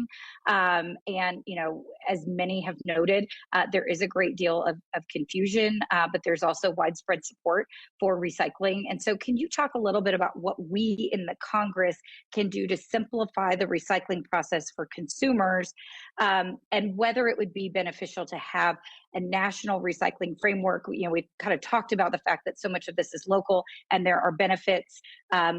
People have more access and less access depending on where they live. So would it be beneficial to have some kind of national framework to address those issues? Is that something that that we should be talking about, or are there ideas beyond the bills that we're discussing today that you think we should be looking at in Congress to kind of address that consumer confusion? Thank you, Representative. Well, it's true that people are confused because they might live in one community and work in a different community and are subject to different recycling standards in those communities. I believe that a much larger source of confusion involves labeling of products. Within the Portland metropolitan area and the 26 local governments there who offer a uniform recycling service across all 26 cities, 90% of residents here believe they can recycle materials which that program does not accept. And that is in spite of millions of dollars spent trying to educate them. While local government education might touch a resident a couple of times a month, residents and households have hundreds of interactions with product labels every week. And many labels make claims of recyclability which are inconsistent with the local programs. 36 states require manufacturers to put labels on plastic packaging for materials that are not recyclable, but they're required to put the recycling logo. And that is a major source of confusion, I believe. Well, thank you for that. That's really helpful. And Chairman Tonko, I see I've gone over my time. So I want to thank you for letting me wave on. If any of the other witnesses have additional insights there that they could share with us, perhaps in writing, I would appreciate that. And I also appreciate the testimony from Ms. Irwin about bringing everyone to the table. I think that's what you've done in this hearing today. I appreciate that, and I look forward to working with all of you on developing these solutions and addressing the very real concerns that all of our witnesses have addressed together. Thank you so much, and I yield back. You're most welcome, and we thank you for joining us. And the gentlelady yields back. And now we move to the gentleman from Ohio, who's also been waved down for today's subcommittee hearing. And Dr. Joyce, we welcome you and recognize you for 5 minutes for questions, please. First, I want to thank you, Chairman Tonko and Ranking Member McKinley, for allowing me to waive on to this subcommittee hearing, and thanks to the witnesses for appearing today. Let me be clear. Recycling is important, and we should strive to make these efforts as effective and efficient as possible at the state and local levels. That said, I have grave concerns about the economic costs of several of these bills. At a time when Americans are facing skyrocketing energy prices, we need ways to provide relief to our constituents. Instead, creating policies like extended producer liability will only add costs that will get passed down to the consumers. The many blessings that has come from the shale revolution in Pennsylvania are the auxiliary industries that have risen because of it. Plastics manufacturing is a great example of how utilizing the resources beneath the has brought manufacturing opportunities back to the state of Pennsylvania. Shell's Pennsylvania Petrochemicals Complex is the model for the type of long-term development that is propelling our region's economic growth. It has brought 7,500 construction jobs and 600 permanent family-sustaining jobs to the area. As we have learned from the pandemic and continued disruption of the global supply chain, it is critical to have domestic manufacturing for goods that are vital to our nation. As a doctor, I've personally used plastic devices every day in my medical practice. Not only are they used in common medical tools like surgical gloves, syringes, and IV tubing, but they have replaced metals and ceramics in devices such as artificial hips and heart valves. Medical instruments made from bacterial-resistant propylene are used to prevent life-threatening infections in hospitals. Much of our modern medical system is heavily dependent on the benefits that plastics have provided to my patients and to consumers. My first question is for Mr. Seaholm. Mr. Seaholm, medical innovation is always on the forefront of my mind, and currently the United States leads the world in this sector. This is so important during this pandemic. By attacking the plastic industry, do we edge that we have created by developing new and dynamic medical devices? Yeah, it's certainly possible. Anytime that the supply chains get moved elsewhere, it's likely that the products that use those supplies are going to be manufactured elsewhere and ultimately just shipped here. And I think, as I mentioned earlier, there is a bipartisan, effort underway to bring back manufacturing supply chains. And I think the Pennsylvania Shell facility is a perfect example of a manufacturing capacity that is right in your backyard. My next question is for Mr. Johnson. Mr. Johnson, several years ago, a senior official from the Environmental Protection Agency testified that mandating rates is a tricky proposition because it is tied to state of the economy of people and economic wills and the ability of individuals to part with their goods. Does support mandatory federal recycling rates? Does IRSA support mandatory federal recycling rates, and why? Thank you, Mr. Joyce. No, ISRI does not support the federal mandate. We believe in voluntary ways to achieve that. And one of and I think one of the reasons why I said it was kind of tricky is that you look at paper, some of the mandates are, were originally, at 30%, while currently today the paper recycling has about a 95%. It's a much higher content. It's largely driven because they want that material back into their mills. Steel on the as well. 70% of American steel comes from completely recycled material, and is probably going to increase as we go on. So I'm not sure how you can get with 70, when I mean 70%, the 70% has 100% recycled material. So I don't know how much higher you can get than 100%. So, as you look at the private sector, as they look to reduce costs and to make themselves more energy efficient, and to build in the circular economy, they're going to drive those rates as high as they can technically get. But giving just for, and no disrespect, if you threw out a number of, say, I want you to be at 60% by 2025, it may not be technically possible. On the other hand, I may have already exceeded 65%. So each one of the materials is very different from the other. So it is tricky to do, and you also sometimes disincentivize innovation. And that is my concern. The disincentivization of what American ingenuity brings to the table. I see my time has expired. Thank you again, Chairman Tonka and Ranking Member McKinley, for allowing me to waive on to this important subcommittee hearing, and I yield. Gentleman yields back, and you're most welcome. It was our pleasure to have both of our colleagues waive on today.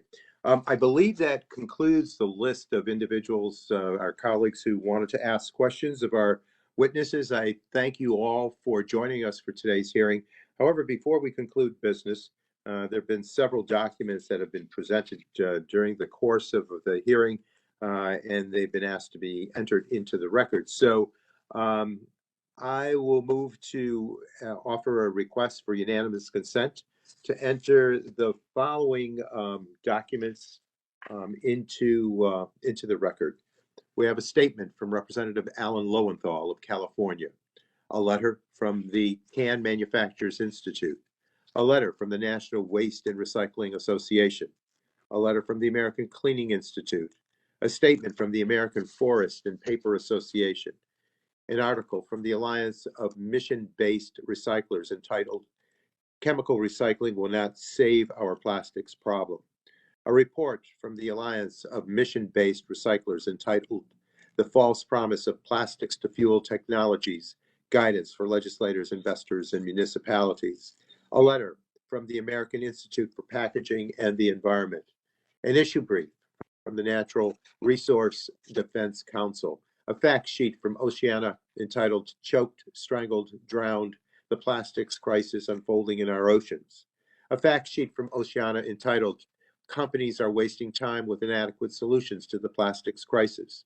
a statement from Representative Joseph Neguse of Colorado, a letter from the Consumer Brands Association, a report from the Global Alliance for Incinerator Alternatives entitled All Talk and No Recycling, an investigation of the U.S. chemical recycling industry, a report from the International Pollutants Elimination Network and the International Pellet Watch entitled Plastic Waste Management Hazards, Waste to Energy, Chemical Recycling, and Plastic Fuels, a letter from AMP Robotics, a letter from U.S. PERG and Environment America, a letter from Novellus, a memorandum from Oceana regarding a nationwide poll, a letter from Recycle Across America in the International Waste Platform, a fact sheet from Oceana entitled Plastic is a Growing Threat to Our Future, a statement from the Paper Recycling Coalition, an advocacy brief from the Global Alliance for Incinerator Alternatives entitled Plastic to Fuel,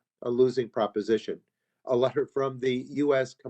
Composting Council, a letter from the Sustainable Food Policy Alliance, a letter from the Solid Waste Association of North America, a letter from the Aluminum Association in support of H.R. 8059, a letter from the Aluminum Association in support of H.R. 8183, a letter from Tetra Pak, a letter from the Real, a statement from the Recycling Partnership, a letter from Cranston Rother, a letter from Plant-Based Products Council, a letter from the Recycling Partnership, a statement from EPA, a letter from Ball Corporation, a letter from the American Chemistry Council, a fact sheet from the American Chemistry Council entitled New Investments in Advanced Recycling in the U.S., a fact sheet from the American Chemistry Council entitled The Break Free Act, a Step Backward for Climate Change, a fact sheet from the American Chemistry Council entitled Break Free Act. The Break Free Act would cripple U.S. manufacturing, jobs, resilience, an article from Chemical and Engineering News entitled Chemical Recycling of Plastic Gets a Boost in 18 U.S. States, but environmentalists question whether it really is recycling. A policy brief from the Government Accountability Office entitled Science and Tech Spotlight Advanced Plastic Recycling. A report from McKinsey and Company entitled Advanced Recycling Opportunities for Growth. A report from the National Waste and Recycling Association entitled Extended Producer Responsibility for Packaging. A presentation from Resource Cycling Systems entitled Economic Impact of Beverage Container Deposits on Municipal Recycling Processing Costs. An article from S&P Global entitled ExxonMobil, Lyondell collaborate to make Houston a recycling circularity hub. A Wall Street Journal article entitled Russian Gas Cuts Threaten World's Largest Chemicals Hub, and a letter from American fuel and petrochemical manufacturers. Without objection, so ordered. And with that, again, I thank our witnesses for joining us for today's hearing. I remind members that pursuant to committee rules, they have 10 business days by which to submit additional questions for the record to be answered by our witnesses. I ask that if our witnesses would please respond promptly to any such questions that you may receive. And at this time, the subcommittee is adjourned.